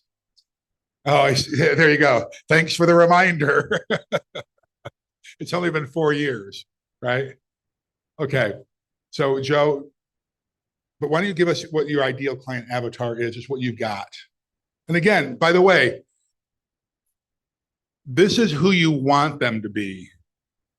Okay, not who they currently are, because you may find, and I was talking with someone at dinner last night where my hotel company, we were growing very quickly. And then it went into the recession and I started compromising some of my core values and bringing on investors that I knew I shouldn't be bringing on. And they ended up being a real headache, right? And so I had to cut them loose, right? So what you may realize is 80% of my clients aren't my ideal clients. And so maybe we need to figure out, how do I get rid of those? So Joe, why don't you share us what is your ideal client? What do you think it is? Well, I started out with the name and it was Bob. And then when I went through it, I changed it to Barbara. So you're telling me that, so you're thinking that women is your ideal client, right? Well, I thought, yeah, what I thought and what the truth is, because I just went through it, I'm like, 67% of my clients are female. What you learn when you actually do the work. They're single. Okay, they have a strong desire to learn about money. They're responsive. They're honest. They usually have a pet. Okay. Transparency. And I know this, their fears. They're all afraid of getting audited. Yeah. But most of all, they're all afraid of making a mistake. Yeah. They don't know what they're supposed to be doing. Good. So is that worthwhile doing then? He said, absolutely. Christine, do you want to give us what your ideal client is? Okay, can I also add a bit, because I really find a lot of value in this kind of activities, because in some of the seminars I attended, they charge 6 digits. So thank you so much for letting us do this and for calling us out when we're not really committing to this activity, because this could change our lives. So let's do this seriously. So my ideal client avatar, actually, I think I found my ideal client already, so I named it after her. So her name is Sasha. She's female.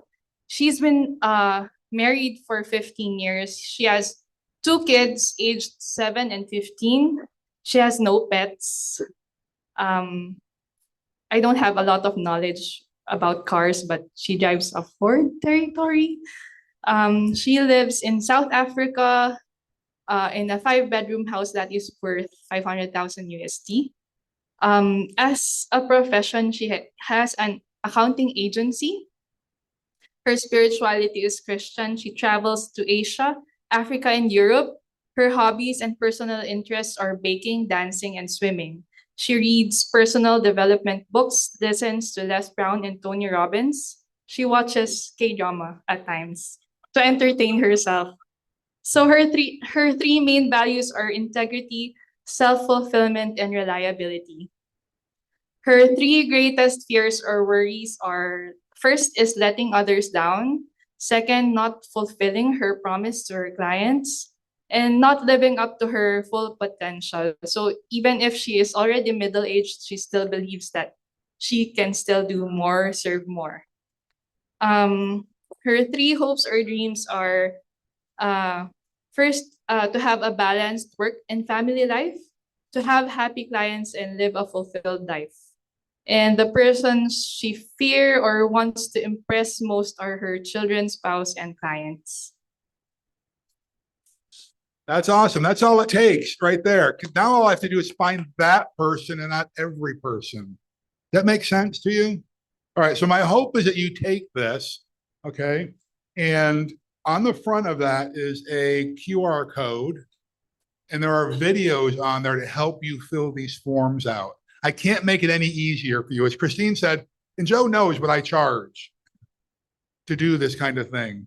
And Joe has probably said, I don't know how many times, like, I just want to help you guys grow. If you had to come out of your pocket for some of the stuff, like if you were to bring in Steve to be a consultant for you for an hour, how much do you think that he would charge you for that?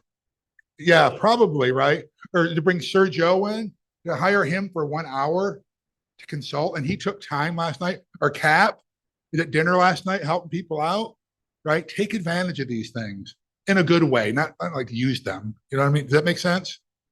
So please, on those videos, you'll see me and my business partner, Dave, talking to you like how to pull these things out. I want to share with you a story, okay?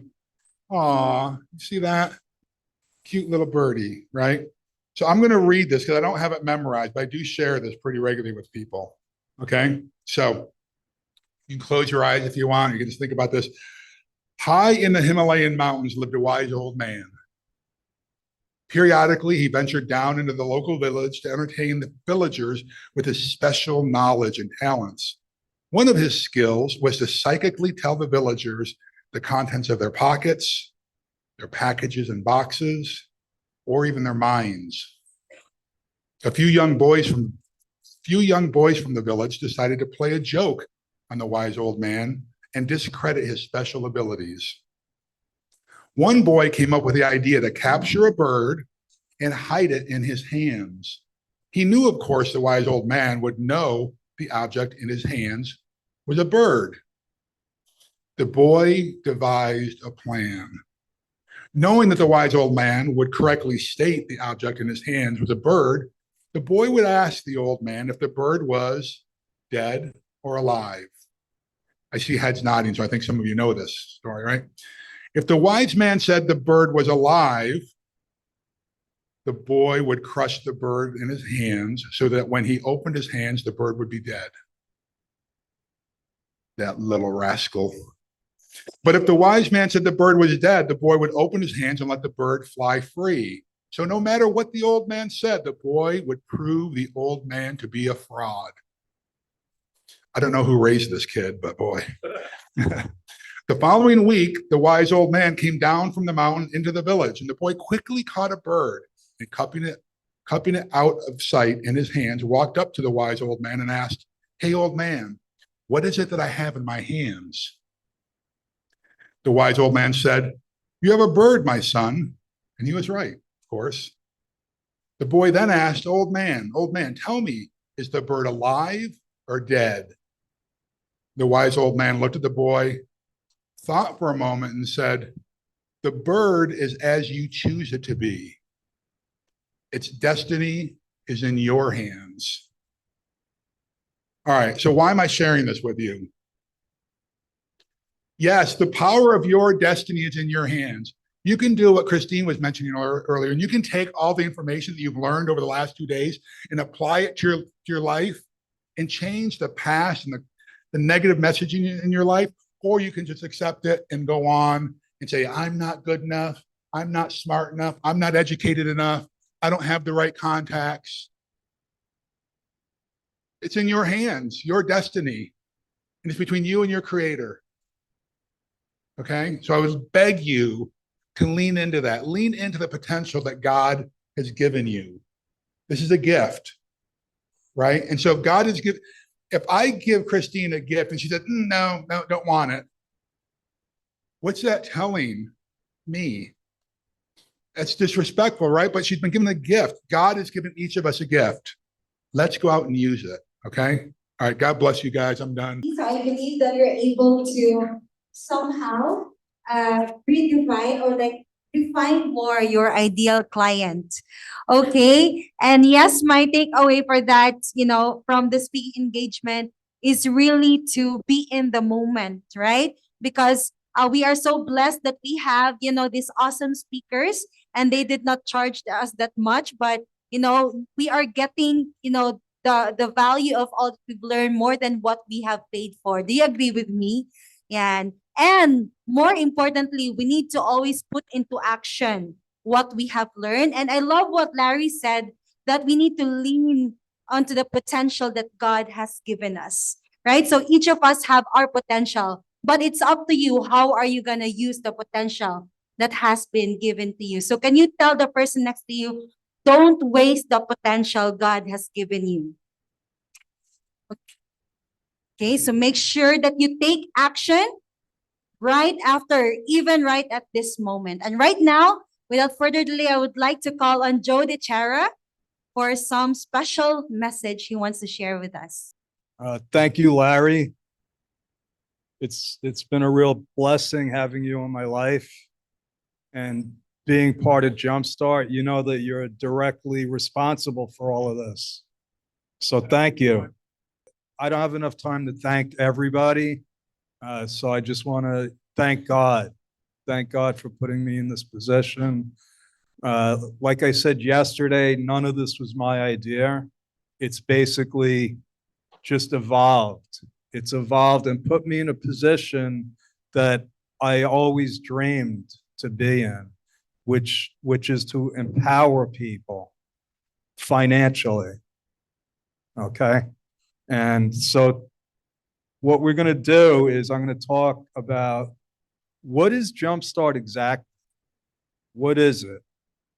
Okay. But before I get into that, what I want to mention is, there's been a lot of talk about becoming an entrepreneur, right, Larry? You're going to fail. It's going to be hard. I tell people, be careful what you ask for. And that's all true. That's all true. Too many times I've actually had to tell, and Israel, where is he? He asked this question. How do I know if I'm an entrepreneur? Too many times I've literally had to tell clients, you need to shut your business and maybe get a job at Starbucks. Okay? Because this just ain't working. You're in business for 7 years, and last year you made $30,000, which is below the poverty level where I come from. Okay? But with Jumpstart, you don't have to go on and own your own agency. I want to make that clear. If you just want to be a remote worker, if you just want to be a freelancer and have a couple of clients, this is for you. Okay? If you want to be an agency owner, and maybe only 5% of you will, it always seems like it's 5%, right, Larry? Okay? Maybe only 5% of you want to become agency owners. And that's fine too. My goal, my ambition, my purpose is to empower you financially. Does that make sense? Okay.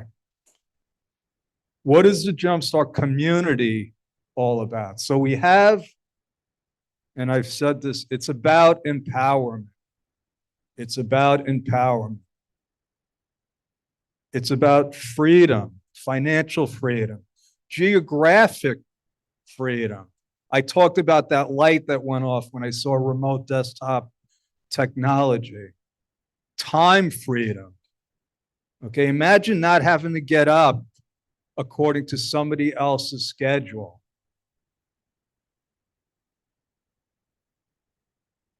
What are you going to get in the free community? Because we actually have a community that is free. Imagine that. What are you going to get? You're going to get free workshops. Larry talked about free workshops. I love doing workshops. Okay? You're going to learn. You're going to upskill. Okay? We bring in experts. Larry does a workshop every month. Okay? We bring in top people.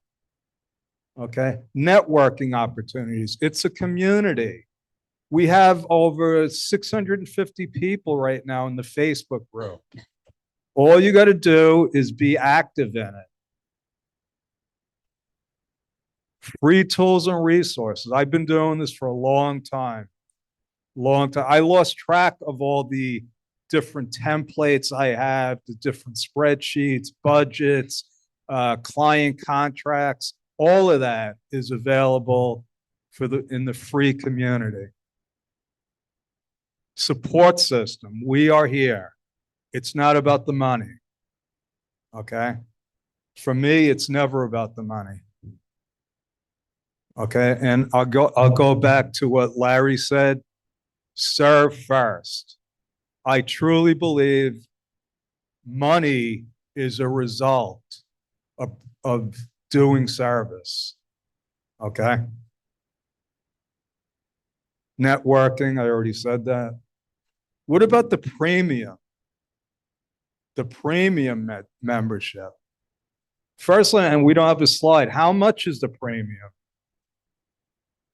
It's $18 a month, a little over 1,000 pesos a month.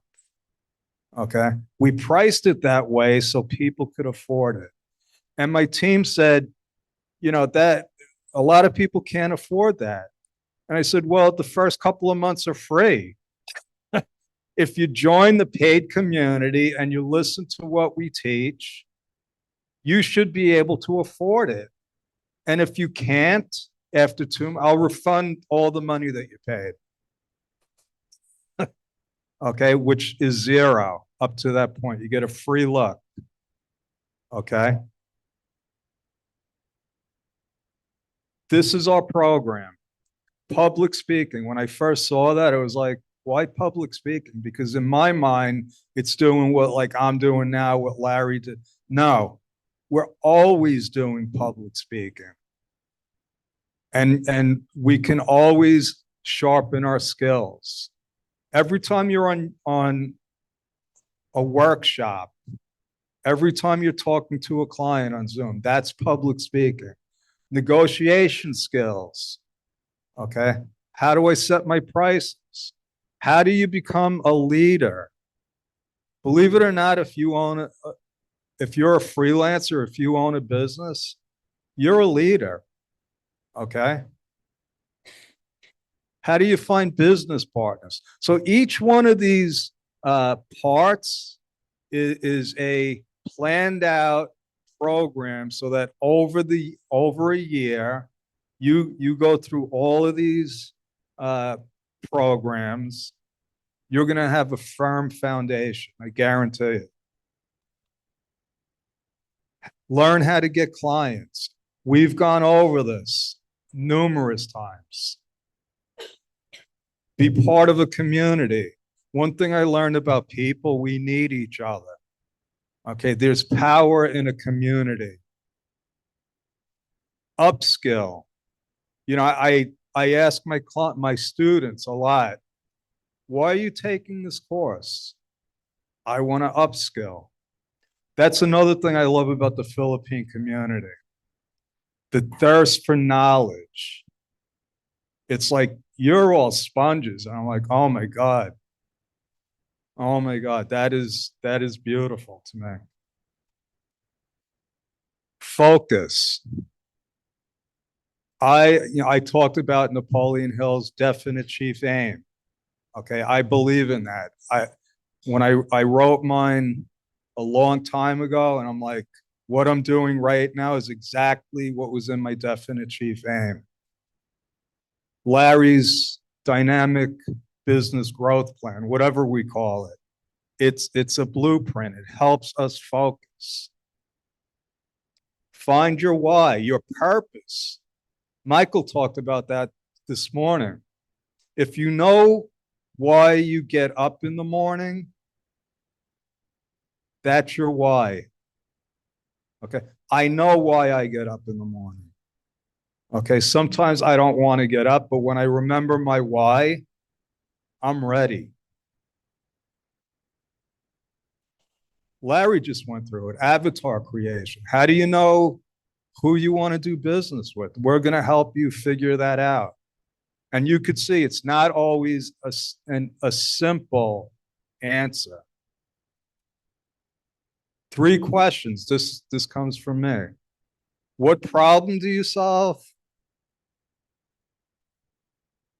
Who do you solve it for? And how? If you can't answer these questions, and this is my own opinion, if you can't answer these 3 questions, you need to do some work. And we're going to help you answer those. Marianne, where's Marianne? Interview techniques, landing clients, right? I've never seen anybody better than Marianne. Learn how to become a CFO. Marianne did a survey in her group, and this is what people want. Okay, I learned a long time ago, you don't give people what they need all the time. You want to give them what they want. And you sneak in what they actually need. Free AI content. Okay, how can I do this? Because I have a program, a subscription I signed up for, and I could create an article, a blog post on anything. All you got to do is ask me. Joe, can you do an article on, now I'm not going to edit it. I'm not, listen, here's what it is, but it's valuable. Social media strategy. When I saw social media, I'm like, what is this? I post, how do I get clients from this? Today I know. I wouldn't say I'm an expert, but I watch what Marianne does. I listen to Larry. Okay, there's a definite strategy. Lead generation. Okay, yeah, there's the referral system. There's warm leads, there's cold leads. There's all different ways to get clients. We're going to help you develop a strategy.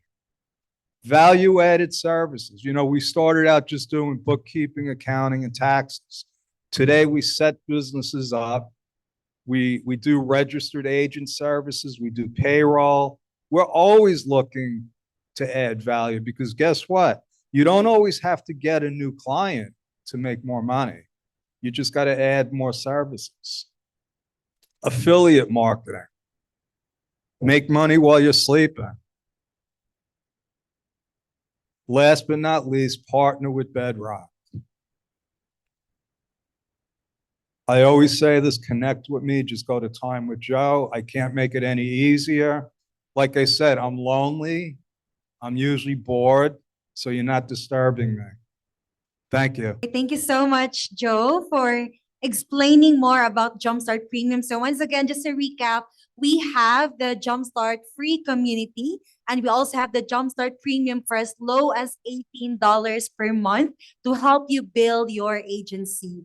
All right, and I hope that our online viewers are still tuning in. So in a few more minutes, we're about to end. So right now, we are gonna have this time to do a raffle. So sino dito gustong manalo today? Can I see the hands? Are you excited? Ayan, okay. So one of the perks of joining this event is you're gonna win some awesome prizes.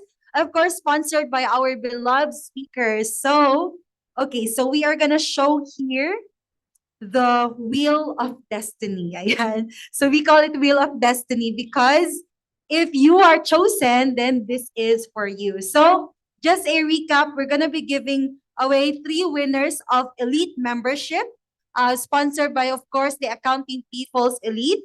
And we'll also be giving away 3 winners of Quiet Confidence Sales Accelerator Program, courtesy of Sir Cap Hernandez. And we'll also be giving 3 winners of Sir Joe's apprenticeship program. Okay, so first up, we're gonna select the 3 winners of Elite membership. So are these all the attendees? Do these include the online as well?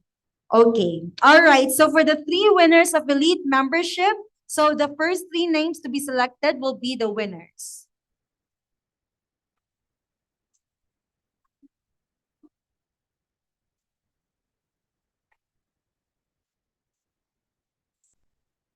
Congratulations, Juliet Mayo on the line. You won an elite membership. I believe that's worth 5,000, Coach Yan, right? Yes. Okay, and then the second winner of the elite membership, roll the wheel of destiny. Sino kaya ang lucky winner this time? Okay. Congratulations, Israel Felipe. And lastly,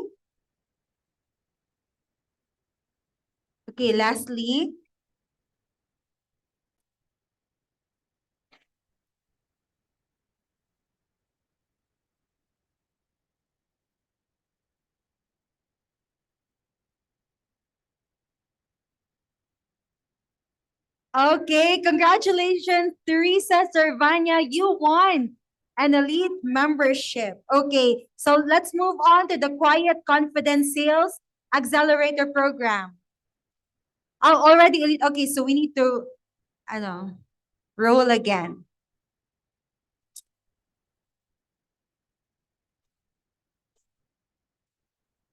Okay, so let's have another roll. So just keep her name, I think. Yeah. Don't remove. Okay. Congratulations, Michael Amores. You won an elite membership. Okay, and let's move on to the Quiet Confidence Sales Accelerator Program, a courtesy of Cap Hernandez. So we will select 3 winners.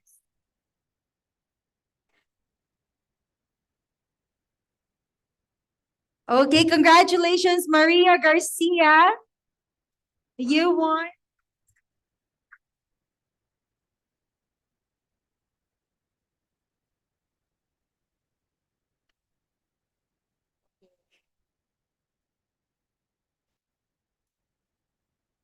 Hello, sound? Hello? Hello? Okay, sorry about that, guys. Okay, so let's move on. Sound. Okay, congratulations, Crystal Joy Domino. And lastly, to win the Quiet Confidence Sales Accelerator Program,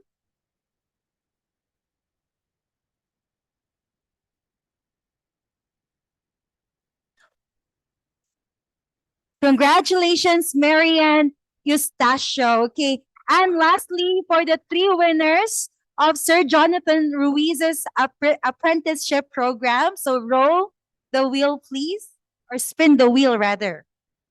Yeah.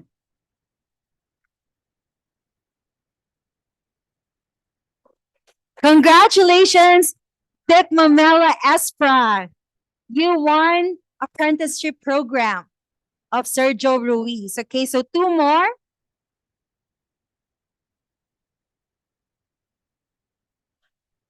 Congratulations, Judy Montano Cabrera. And lastly,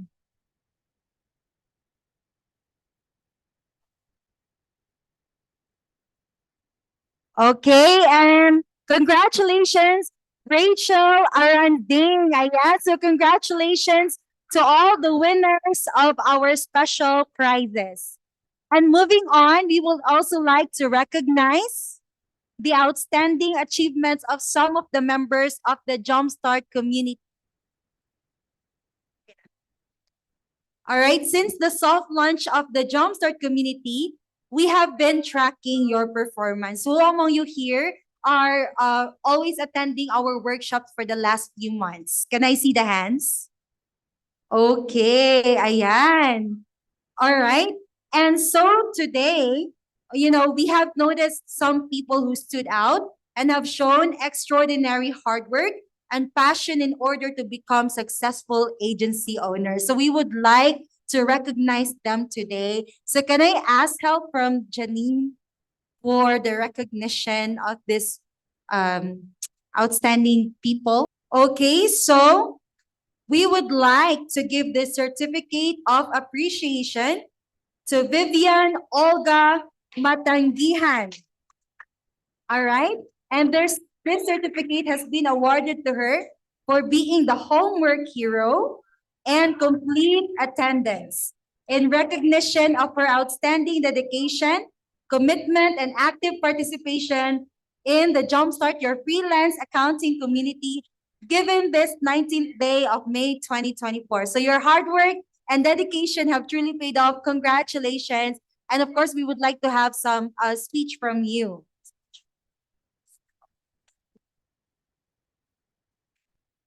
Thank you so much for this. Or actually, I'm I thank you. Thank you. Ang dami ha. Okay. So actually I've joined the Jumpstart community because my initial goal is to learn and to be with the community. Because last year I think I mentioned this earlier, not earlier, but on the webinars I've joined with Bedrock that last year I've signed up with some of the communities or workshops. I paid for them, but I didn't join. I didn't show up. So for this year, 2014, my personal goal, my personal commitment is to really show up with all the things I've committed to join. So actually the recognition here is just a bonus right now. But the real reward for me is to having a warm community here and a lot of learnings with some of the people I've met and some of the coaches and mentors I've met along the way. So that's it. Apart from the certification, our awardees are also receiving the Bedrock merch and as well as Starbucks gift card. Ayan. Okay, so next awardee is presented to Camila Espra. She is awarded as the most active in the community. So in recognition of her outstanding dedication, commitment, and active participation in the Jumpstart Your Freelance Accounting Community, given this 19th day of May 2024. Congratulations! You won a Starbucks gift card, Bedrock merch, and your speech. I didn't expect this award. My purpose talaga to attend the free webinar is the learnings and to motivate myself to take action and to connect. So that's my aim. Thank you so much for this award.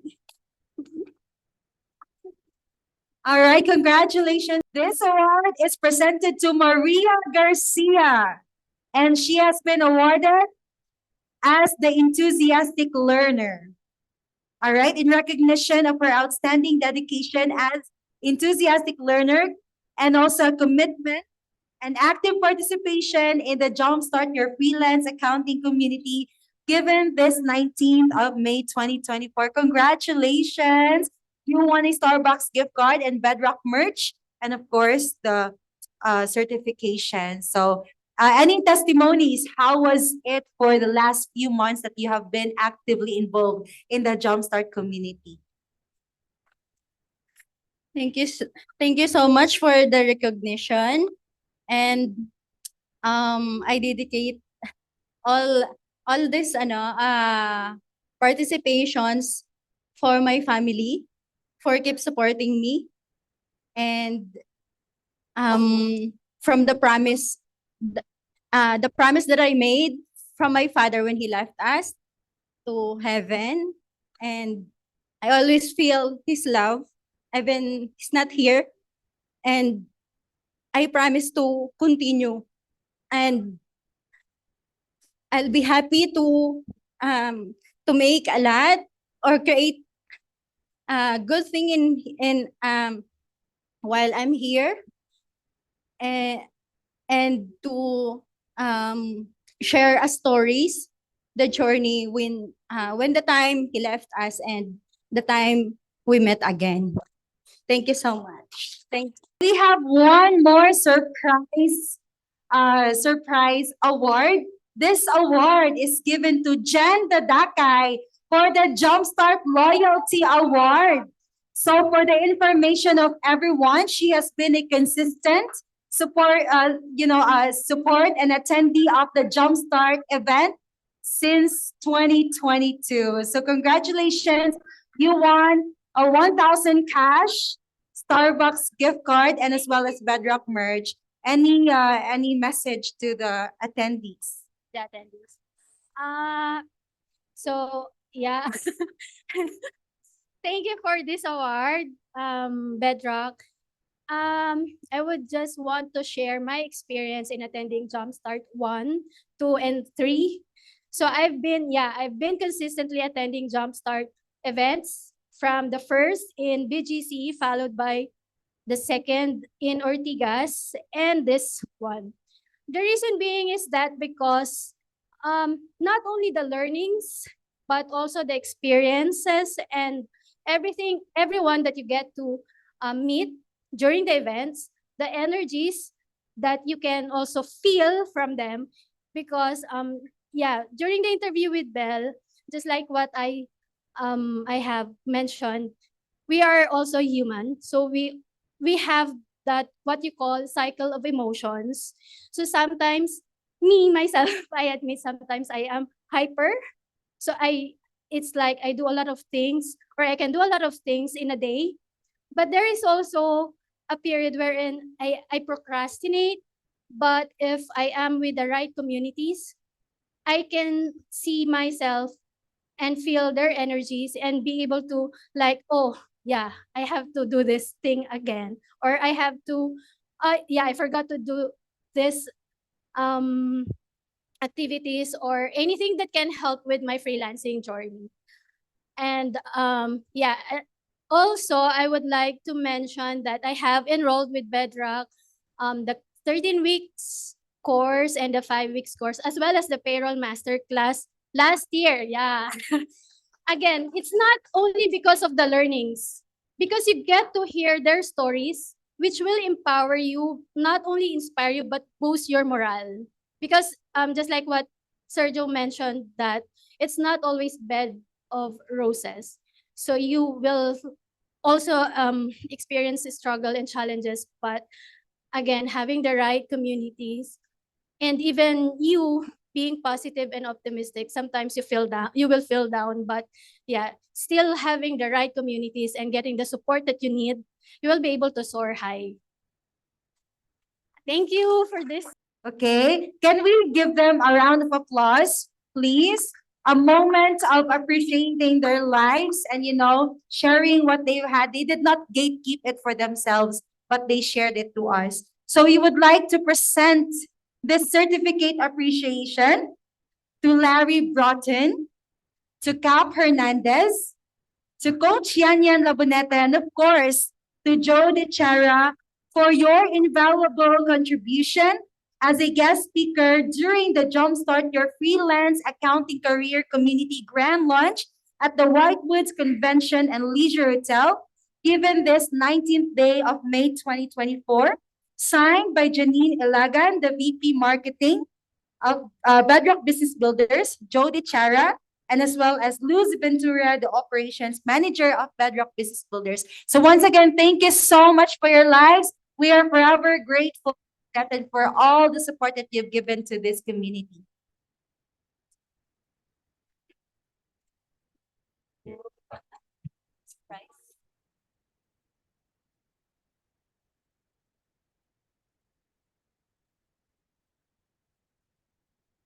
All right, thank you so much, dear speakers. You may now take your seats. Okay, so just some few announcements. All right, so we are not yet done. Okay, so we are going to email you the Selling for Introverts package, the quick guide plus the Quiet Confidence ebook as a giveaway for everyone. This is courtesy of Cap Hernandez. And also make sure to stay connected. Okay, can you tell the person next to you, stay connected? Okay, how?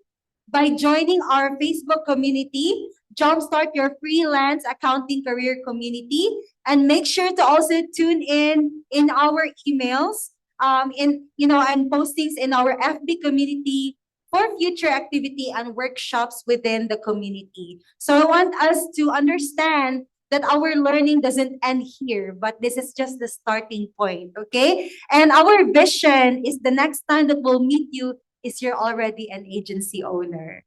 And hopefully you will be the one to speak and share your testimony as how this community helped you achieve your dreams and goals in life. All right? And make sure to also don't forget to share your takeaway, okay? Make sure to post it on your social media feed with the official hashtag Grand Launch PH24. So again, the official hashtag is Grand Launch PH24. Sorry. Okay, and then for the special announcement, we really left this at the very end because we don't want you to miss this out, guys. So for all of you who attended this event, we are giving 6 months free for the Jumpstart Premium. Okay, and this is also for all our online viewers. So what's going to happen is for the first 6 months, you have to pay, and then the remaining 6 months will be free for you. Okay? So sino dito masaya sa 6 na free, okay? So that's 6 months worth of $18 per month. Okay, ayan. And of course, right at this moment, we also want to acknowledge our online viewers. Thank you so much for tuning in up until the end of this event. And we hope to also see your takeaway in your social media using our official hashtag Grand Launch PH24. And we would also like to acknowledge the Whitewoods and Leisure Hotel staff. Thank you so much for taking care of us for the last 2 days, for the sumptuous food, and as well as this comfortable venue. And we also wanted to acknowledge the Bedrock team headed by Luz and Janine. Can we give them a round of applause, guys? So they're the one who's really the workforce behind this, of course, with Joe DeChara. And once again, we would like to thank our speakers, Joe, Larry, Steve C. Cap Hernandez, Marian Labonete, Sergio Ruiz, and lastly, our attendees. Thank you so much for your support.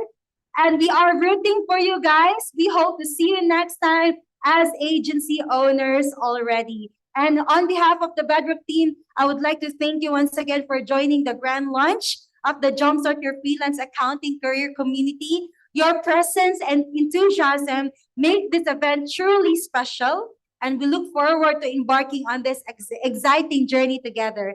Once again, this is Belle Imoya, your Master of Ceremony, and this is the grand launch of the Jumpstart Your Freelance Accounting Career Community, signing off, and thank you so much.